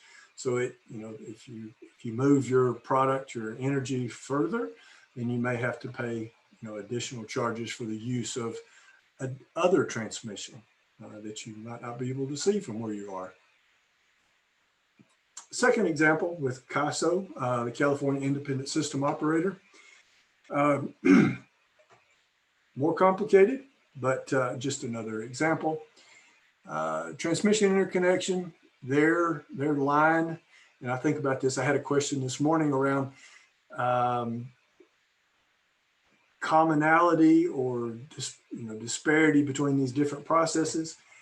I didn't come up with these processes, and it is kind of stepping back. They are all a little different. There is some commonality in what I'm trying to represent to some extent is some of the common features that you should look for and be prepared for the differences. In this particular case, the line for transmission is 66 kV. The market is managed by California Independent System Operator, and they may purchase the energy associated with it, regardless of where you might be in that entire territory. Projects larger than 10 megawatts. Distribution interconnection, won't talk a lot about that, but still, this is not what I would consider distribution feeder circuits, but still at the 66 kV and below. That's fairly high voltage, but still, there are rules associated with those interconnection and how that proceeds.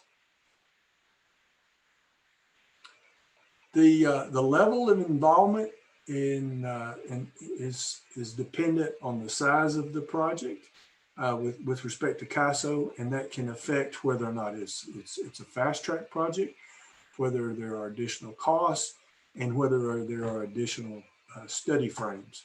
As you can imagine, moving energy from your location across, maybe largely across the entire state of California, into that market pool, that can affect many different parts of the transmission system. And so that, in a way, helps explain why there could be longer study phases, additional elements in the analysis, and so forth.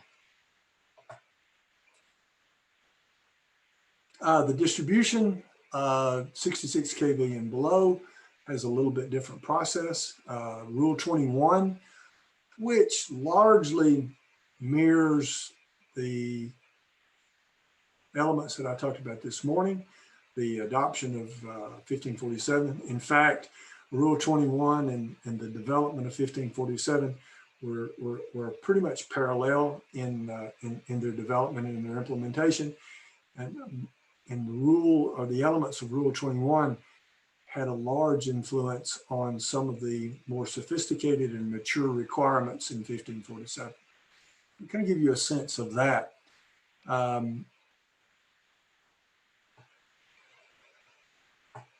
I will skip over these details a little bit, but again, the processes in California are defined and available for folks to take a look at on CAISO's website, and also each of the utilities where you might interconnect.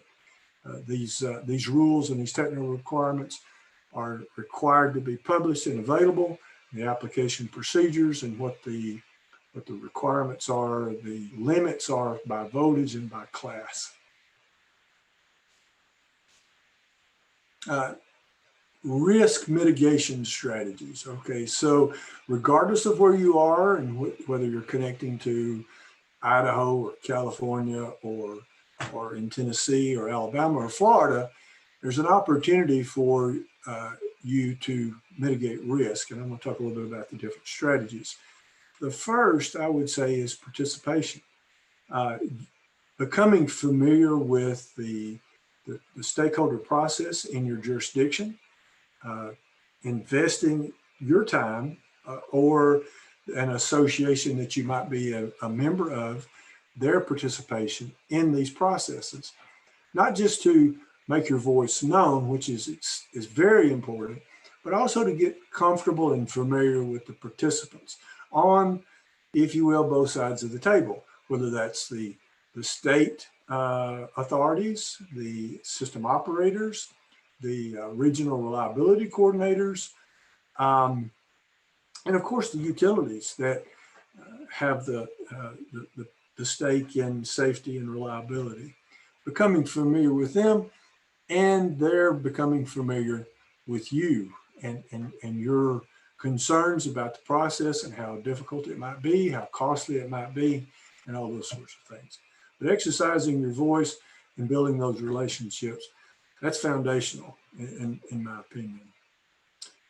Feasibility risk, one of the most valuable things that you can take advantage of in almost all cases, especially at the transmission level, is purchasing the pre-application report if the utility offers it.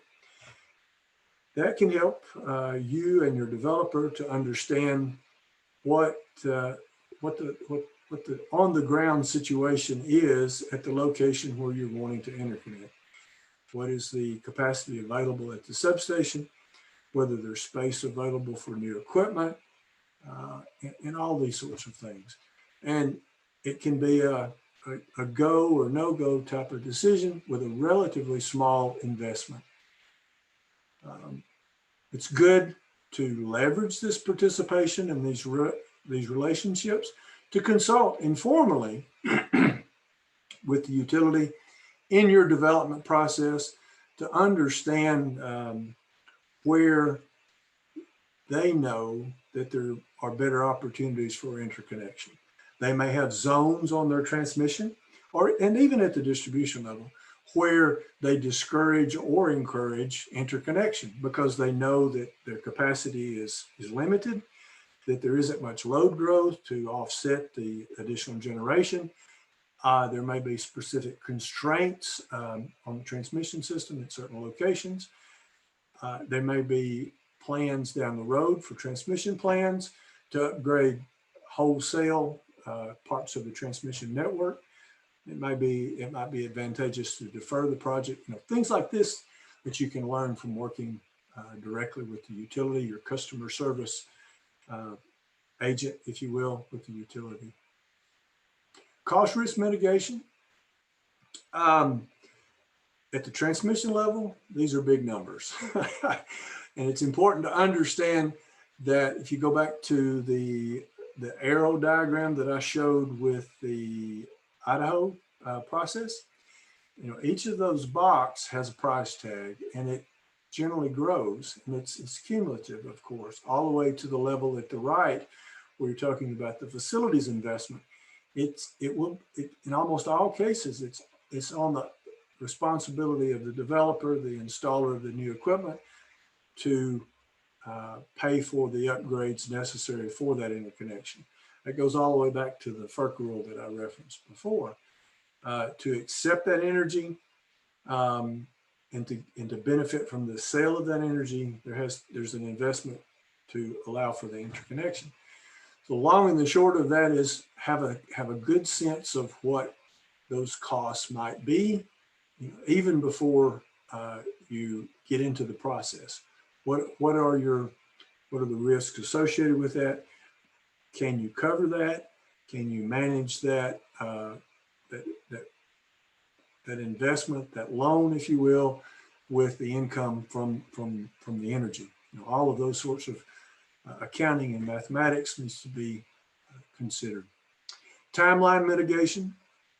When you're signing and entering into a purchase power agreement with the utility, or you're wheeling across to another entity, make sure that the schedules associated with that sale, that agreement, line well with and provide some flexibility in the construction schedule and the risks associated with that. Scheduling witness tests.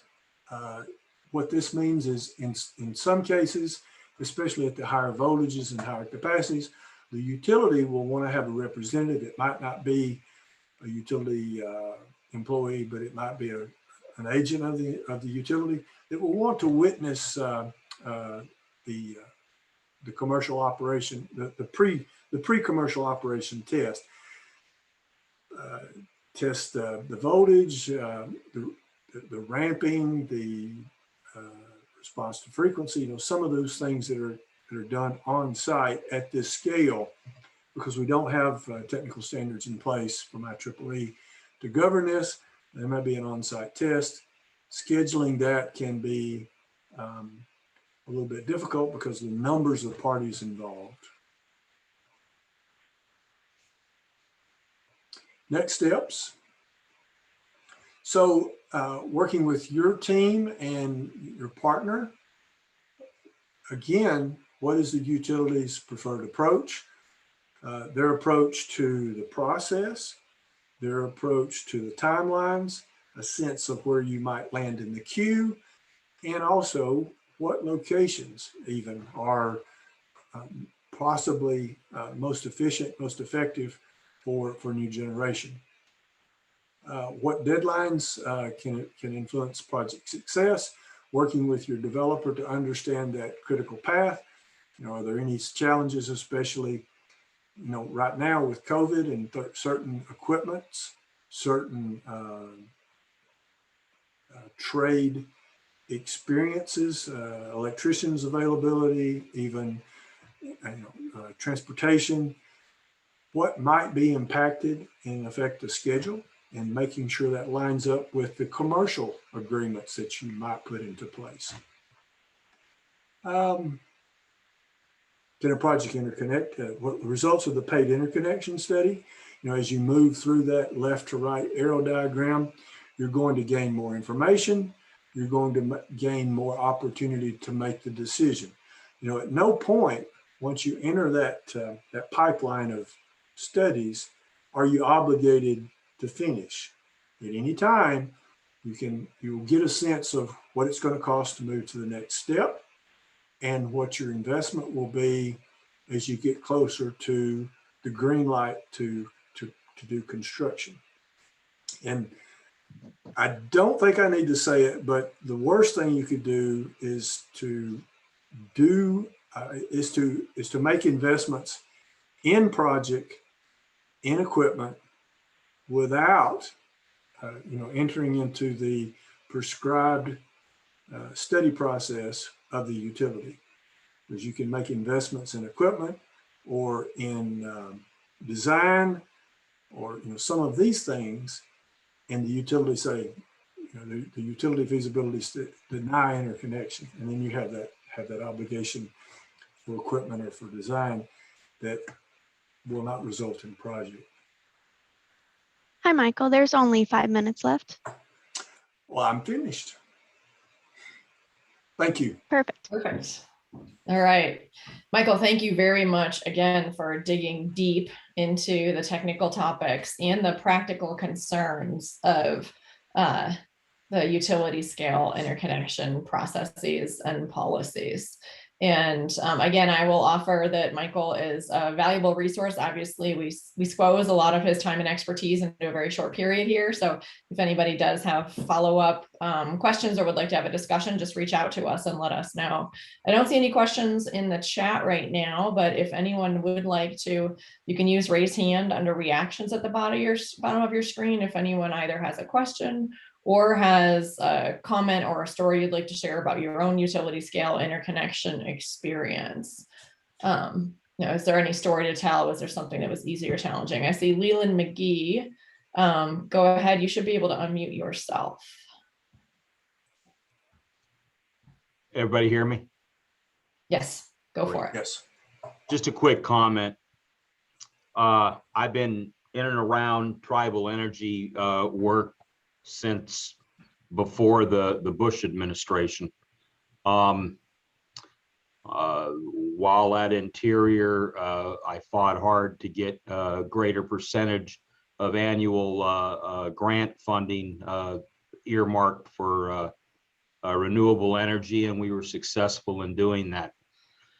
I'm now a TA out here at a Central California tribe in the San Joaquin Valley. We're near the Lemoore Air Station. We have a lot of solar projects, a lot of solar fields of all different variants, all different ages. The transmission grid's fully upgraded. The tribe has lots of real estate out here. We are prime to move into a utility grade project here. The interconnectivity, everything's been upgraded. So the problem all tribes continue to face is what, Michael, you just pointed out. There's so many steps in this. And if you're going to want to do it by yourself without getting DOE and NREL, and in our case, WAPA involved to whatever full extents we can get them involved, it's almost an impossibility, no matter how much money the tribe has, to get a large scale project like this launched, even in a state like California that's demanding more of this renewable energy.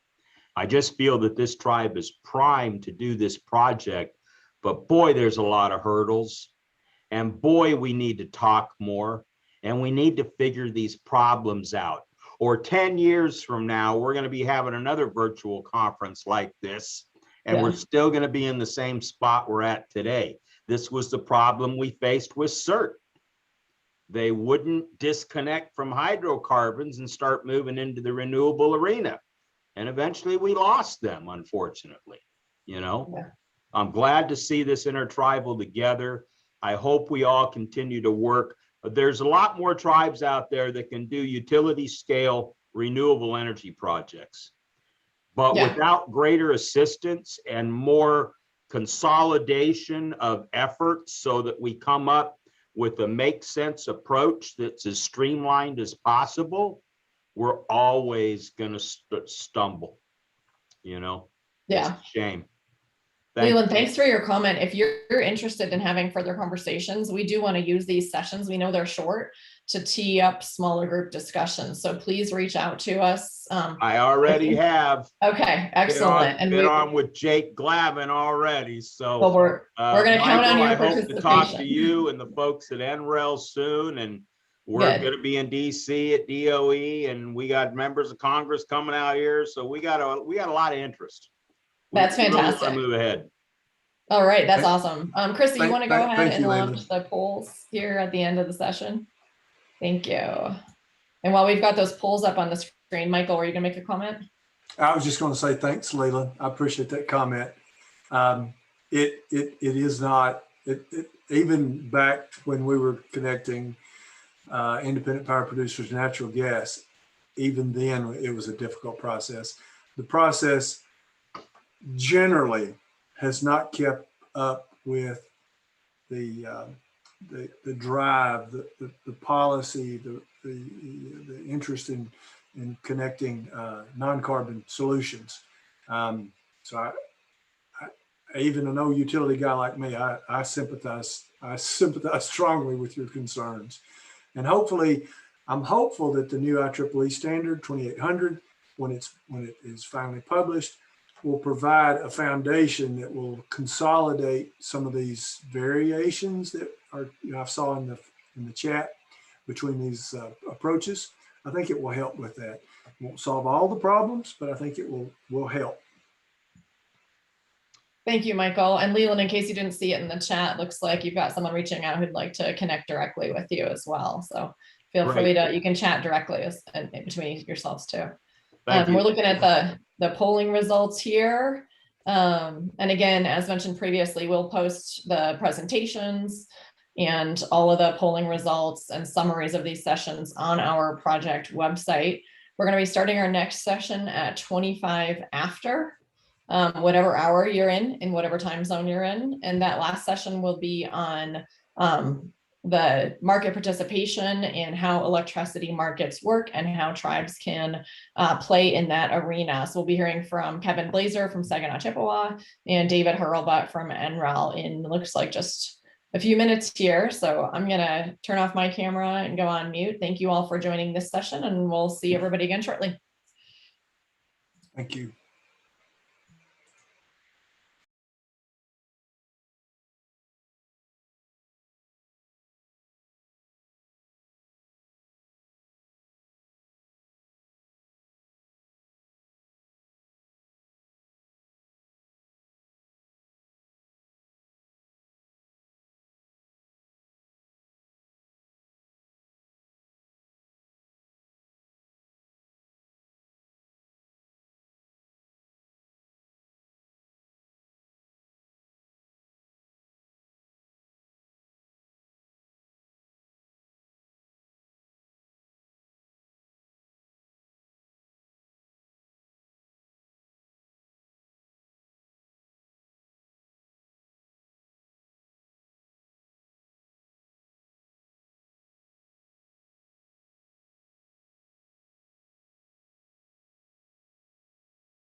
Liz, what can you see on the screen? Let me see here. I can see your presentation. Yay. Looks good. Okay. You're an expert, David. It's known as the science of muddling through. Okay, let's go back. There we go.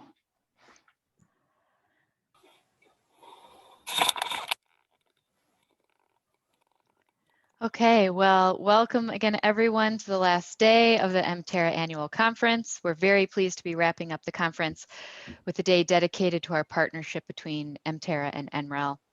As a reminder, from these workshops, we are developing a set of guidebooks and training materials, which will be used by MTERA and will also be available to you after our projects end. So please reach out to MTERA for additional information so you can utilize that information as well. Just a few reminders. Again, you're on mute, so please use the raise hand function during the discussion if you'd like to ask a question, or type into your questions into the chat, as we will be capturing those that we are not able to get to during the presentation to reach out to you afterwards.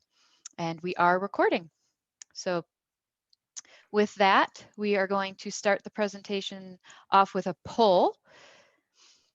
Leave those up for a few moments.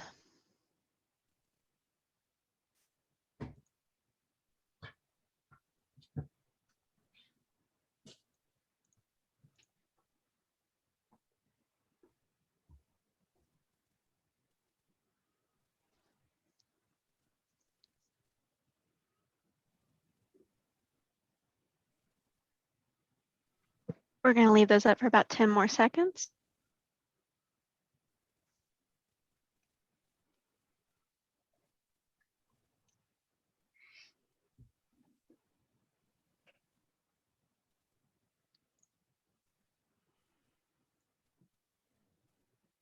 All right. And again, we will be posting all of the poll questions and the answers and what we've accumulated on our platform site as well. So, all right, so the final presentation of the day and the week is on electricity market basics. And the technical presenters for this session are David Hurlbut, a senior economist at NREL, and Kevin Blazer, an energy specialist with the Saginaw Chippewa Tribe. So without further ado, David, I'll hand it over to you.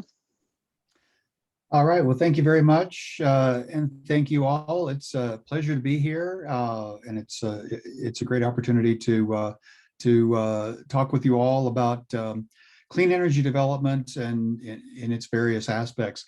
So I'm going to focus on large utility scale development, and this is on the assumption that a tribe has made the decision to get into this game, that this is part of the tribe's strategy and policy. And I'm going to talk through kind of the market from a 30,000 foot view. Once I'm finished, I'll hand it over to Kevin for more on the ground perspective from drawing on his experience with Saginaw Chippewa. But before we do that, I just want to get into just kind of the basics of how this game works, because it's very competitive, it's very intricate, and even though it might change from one area to another, some of the basics still hold. So that's what we'll be going over. Let's see. Okay, so the first thing to keep in mind in looking at kind of an outward facing strategy for clean energy development, for wind, for solar, is that these markets are very, very competitive. It's not a case of deciding you want to do a project and then just go out there and somebody's going to snap it up instantly. That's not going to happen. Particularly when you look at the best regional markets for wind and solar, these areas are highly competitive, and projects that are on tribal land, if they are loaded with extra costs, they run the risk of pricing themselves out of the market. So that's the balance that the tribe needs to strike with respect to its policy and its strategy for clean energy development. And if the decision is to engage in this market, it's not just a matter of having the technical know-how that Michael was just discussing.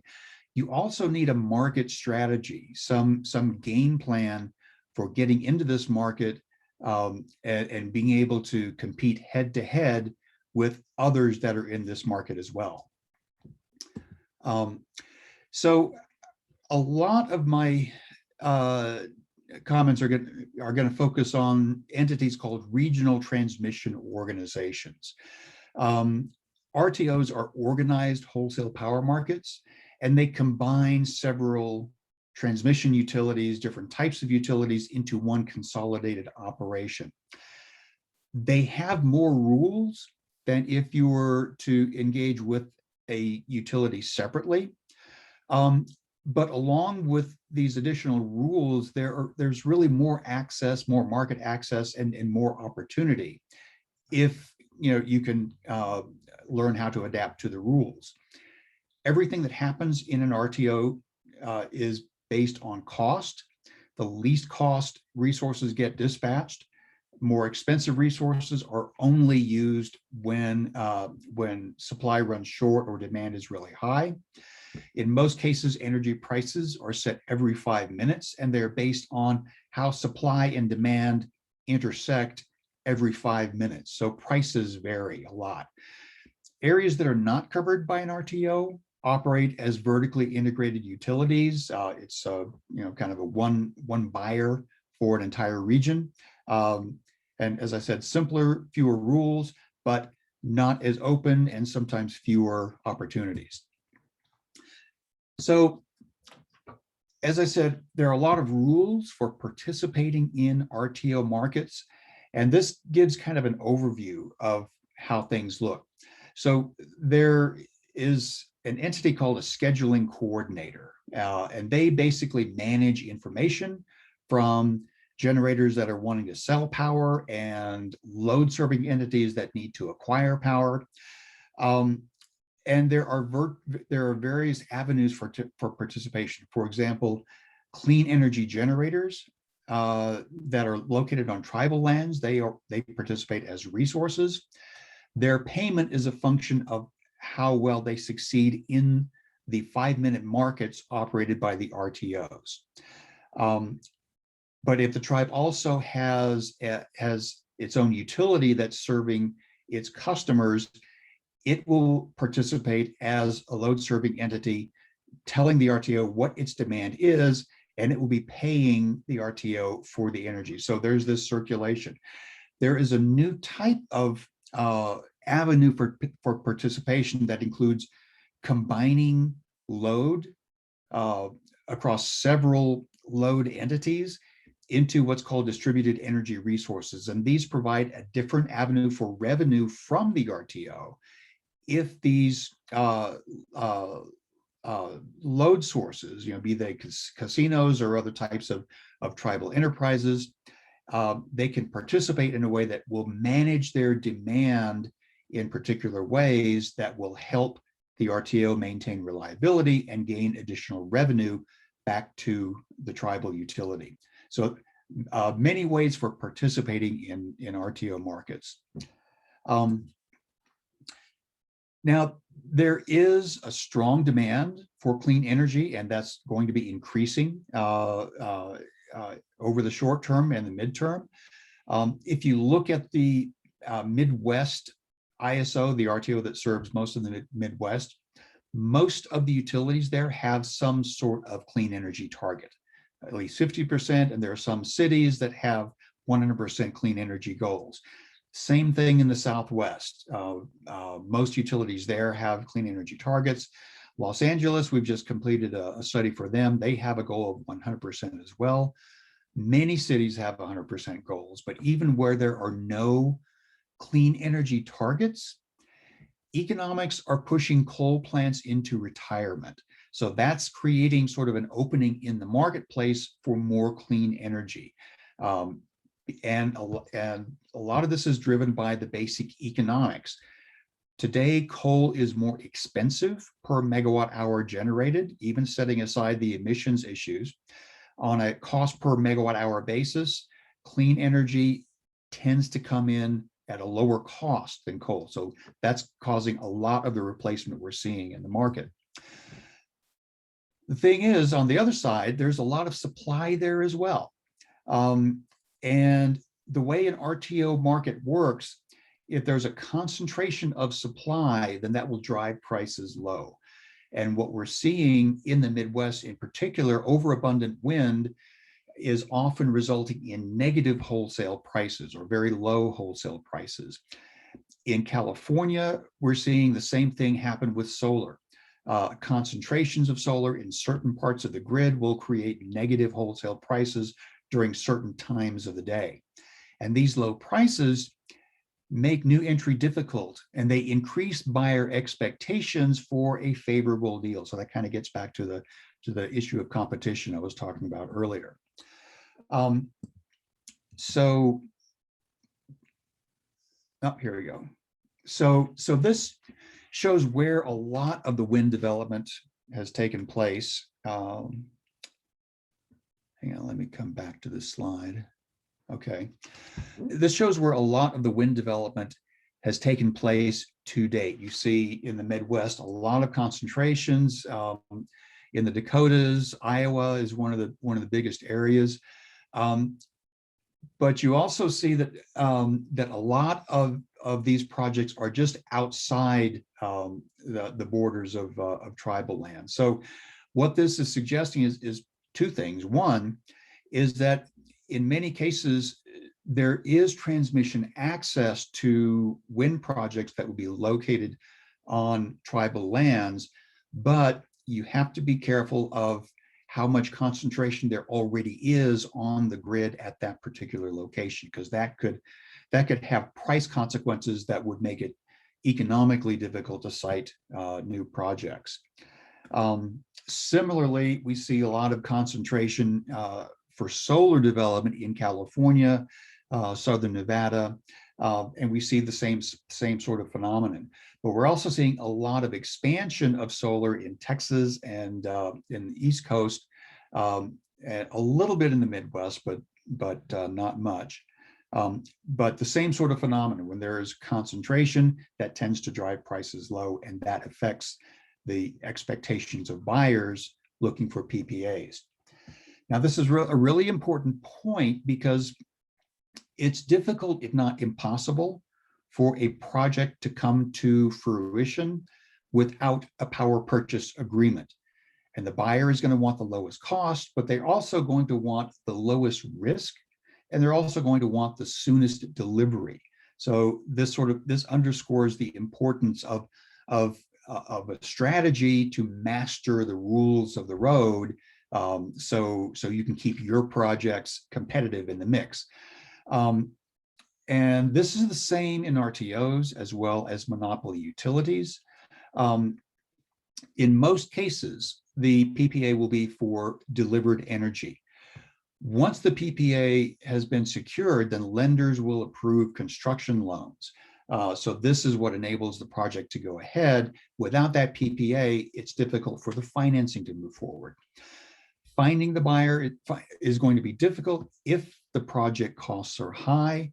And similarly, if the online date is uncertain, that's going to make a buyer look more towards projects that have more predictability in when they would be coming online.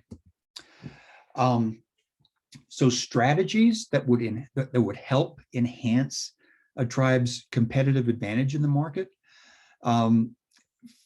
First and foremost is clarity about the question of site access. And a lot of that work can be done by the tribes before ever talking with a developer. And the best practice is for the tribe to determine in advance where it's okay to site projects and where it's not okay. So the tribe decides what cultural sites need to be protected, what environmentally sensitive areas need to be protected. If there are agricultural activities that you don't want disturbed, set them aside so that when the developer comes in to talk to the tribe, it's very clear what areas are off limits and which ones are in play. Local issues, it's best to resolve those in advance. For example, disputes between maybe a chapter government or a local branch of tribal government and tribe central government can delay things quite significantly. Clarity of the tribe's tax policies is important because the developer needs to run pro formas. It needs to run a financial analysis to estimate the cost of the project, and tax policies is an input to that analysis. And then reasonable leasing terms and partnership terms. We've seen some developers use their buying leverage to acquire additional panels for distributed PV, for tribal administration buildings, for schools, for health clinics, and this can be part of the negotiation with the developer. If the tribe has its own utility, it's possible to negotiate a share of production that would go to the tribal utility. So a lot of opportunities to negotiate, but again, the danger is to make sure that the costs are not loaded up so that the project is no longer competitive. So models for clean energy generation, just what would these projects look like? I mean, we'll hear more from Kevin on what he's seen.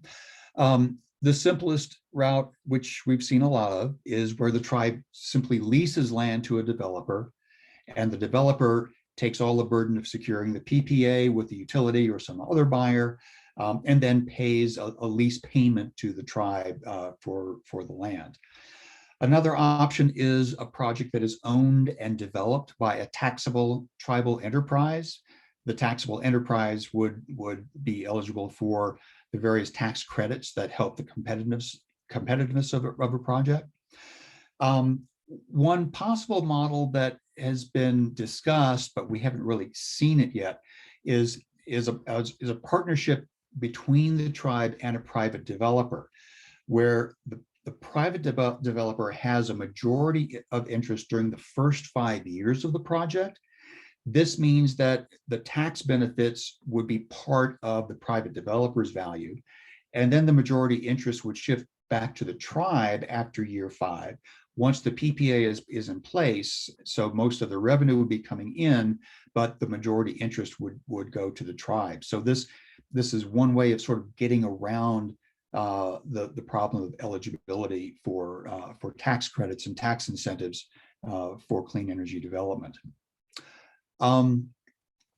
So with this, I will turn it over to Kevin. This is, as I said, this is kind of a 1,000-foot view or 30,000-foot view. And I'll turn it over to Kevin for insights on his experience with Saginaw Chippewa. Thank you, David. Can I share my screen and you with the same slide presentation? Because then I can just flip back and forth and reference it. Okay, you should have control now. Okay.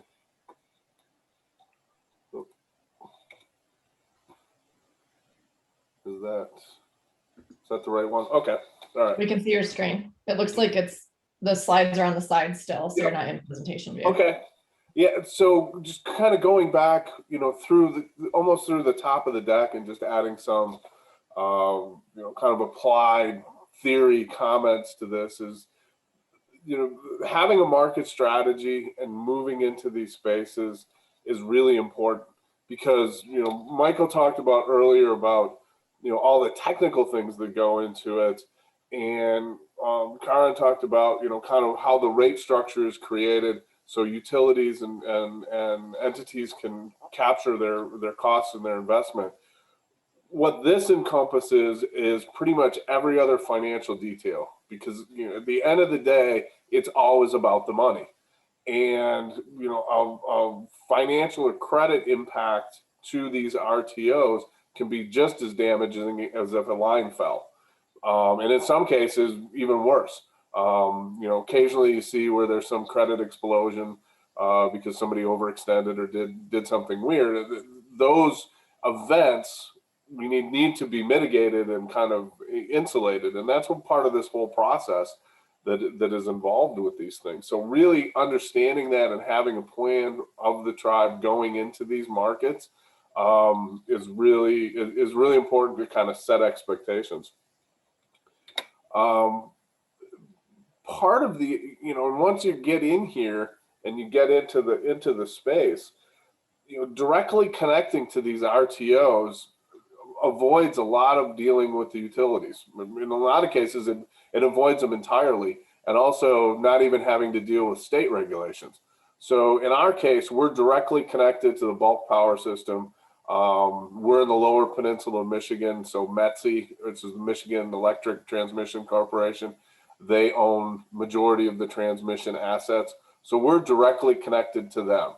MPSC, the Michigan Public Service Commission, has no authority over tribal trust land, and our interconnection, we're only regulated by FERC, and NERC for reliability, as well as all of the rules MISO has for market participation. The other thing that's nice is that we can wheel power into any of these other seams places if we wanted to. So we could move it into Southwest Power Pool, ERCOT, to some extent CAISO. You're going to pay for it because there's wheeling charges in and out or through charges to these different RTOs. But the more tribes that are connected directly to the bulk power system allows more collaboration and working together because kind of unlike gaming, energy isn't a zero-sum game. We're all tribes can work together. And generation can be in the most opportune spot. So you're not adding more generation into an already crowded area, as well as, one tribe could manage all of the operations for another or a region of them. And then that way you're kind of pooling resources and then delivering load or delivering energy to different loads. So there's a lot of different ways of working together once more tribes start connecting to the bulk power system. But from a technical standpoint, from a market standpoint, these are not trivial undertakings. So there's a lot of capacity that has to be built and putting a lot of these things together. Another part, when we're looking at these, we're hearing a lot of talk of, solar generation, wind energy generation, and how it all puts together in these markets. But there's also with stored energy, there's other different revenue channels. So really understanding how that stack moves together is really important. And that's one of the reasons why, the projects we're working on now are probably tilted more towards storage than anything else, because there's so many different ways that we can capture revenue because we're connected to MISO. And we're not just beholden by, radiance of the sun or strength of the wind. So that's part of our strategy, and those were some of the things that we put together to do when we joined MISO. All of these load serving entities all over the place, you're getting more and more distributed power, and with more distributed power, you've got a lot more variability. You've got, retiring of these monster baseload coal plants and nuclear plants. So you're losing a lot of that inertial generation. And then a lot of these places have energy targets. And if the only source of renewable energy is solar, then what are these places going to do? What are these areas going to do when it's dark? So, that's another reason why we're really looking at storage, because it does a number of things. Its ability to basically extend the sun, as well as augment different, peaker plants. All those plants have ramp up and ramp down times, and storage has almost an instantaneous response. With this supply, and I know David, I forgot which person mentioned it, but just working with the transmission owners, this is going to be your best path to really understanding how this works. We've built a big relationship with ITC and METSI, and METSI is owned by ITC, the International Transmission Company. They've been really helpful in getting us connected. We have a different kind of connection. We're a load, so connecting as a load is significantly easier than jumping into the generation interconnection queue in MISO. Right now it's 500 days, so it's the lowest it's been in a really long time for interconnection. But our load was connected relatively easily. We worked out what we needed to do for upgrades and how the tribe was going to pay for them with ITC. And once that was negotiated, then that paperwork went to FERC, and there's I think 45 days or some amount of time that FERC has before they approve or send the interconnection request back for updates or changes, just modifications of some sort. But for us, it was relatively easy to interconnect, but it was because we built a relationship with ITC, and they're an independent transmission owner, so they can't own load, they can't own generation. They don't really have a conflict of interest with people that are connected. So that's really important to understand who those players are. In some states, there's more than one transmission provider. For us, it's one, so it made it really a lot easier to identify who we needed to work with. And that's, you can see where all of these things are, all the interconnections or all the wind developments. There's a lot of areas where there's not a lot of developments where tribal communities have land.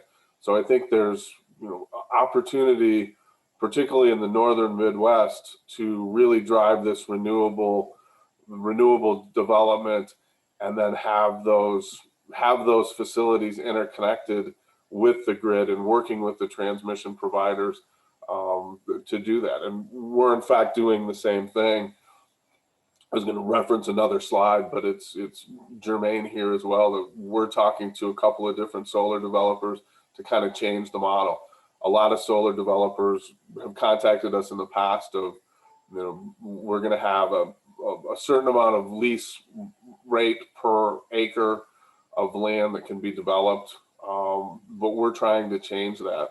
So we're trying to have where the tribe can capture a little bit more monetary value out of these developments, as opposed to just a lease payment. Part of that is because we're plugged into MISO, but the other, I think, thing that's going to be more valuable, and we're still trying to figure out how it fits in, or how to integrate, or really how to build it even, is taking an SBA 8A certified entity and creating a power marketing company as an 8A. So, you know, I'm sure most of the tribal staff understands what 8A is, but for those people that are on the conference that don't understand, or haven't really heard of it, is 8A is a certification that allows small businesses, disadvantaged entities to sell into the federal channel primarily, but also large corporations that have federal contracting need to purchase items or things from 8A certified entities in order to meet the requirements to continue to be a federal contracting. So an 8A power marketer is going to have, in theory, is going to have an advantage selling to a corporation, whether it's a direct power purchase agreement from some sort of generation site that's developed on their land, or a virtual power purchase agreement. So we can create these things, sell power to big corporations, and lots of them are doing that now. They're buying power directly or specifying they want renewables. Doing those, having those contracts in the ability to compete for those, with the ability of the tribes to site these projects on tribal trust land, potentially reducing costs, lowering permitting, because a lot of tribes control their own permits as opposed to the local government, and then being able to deliver that power as an 8A entity. You know, in theory, even if it's at the same price, you should be selected over somebody else.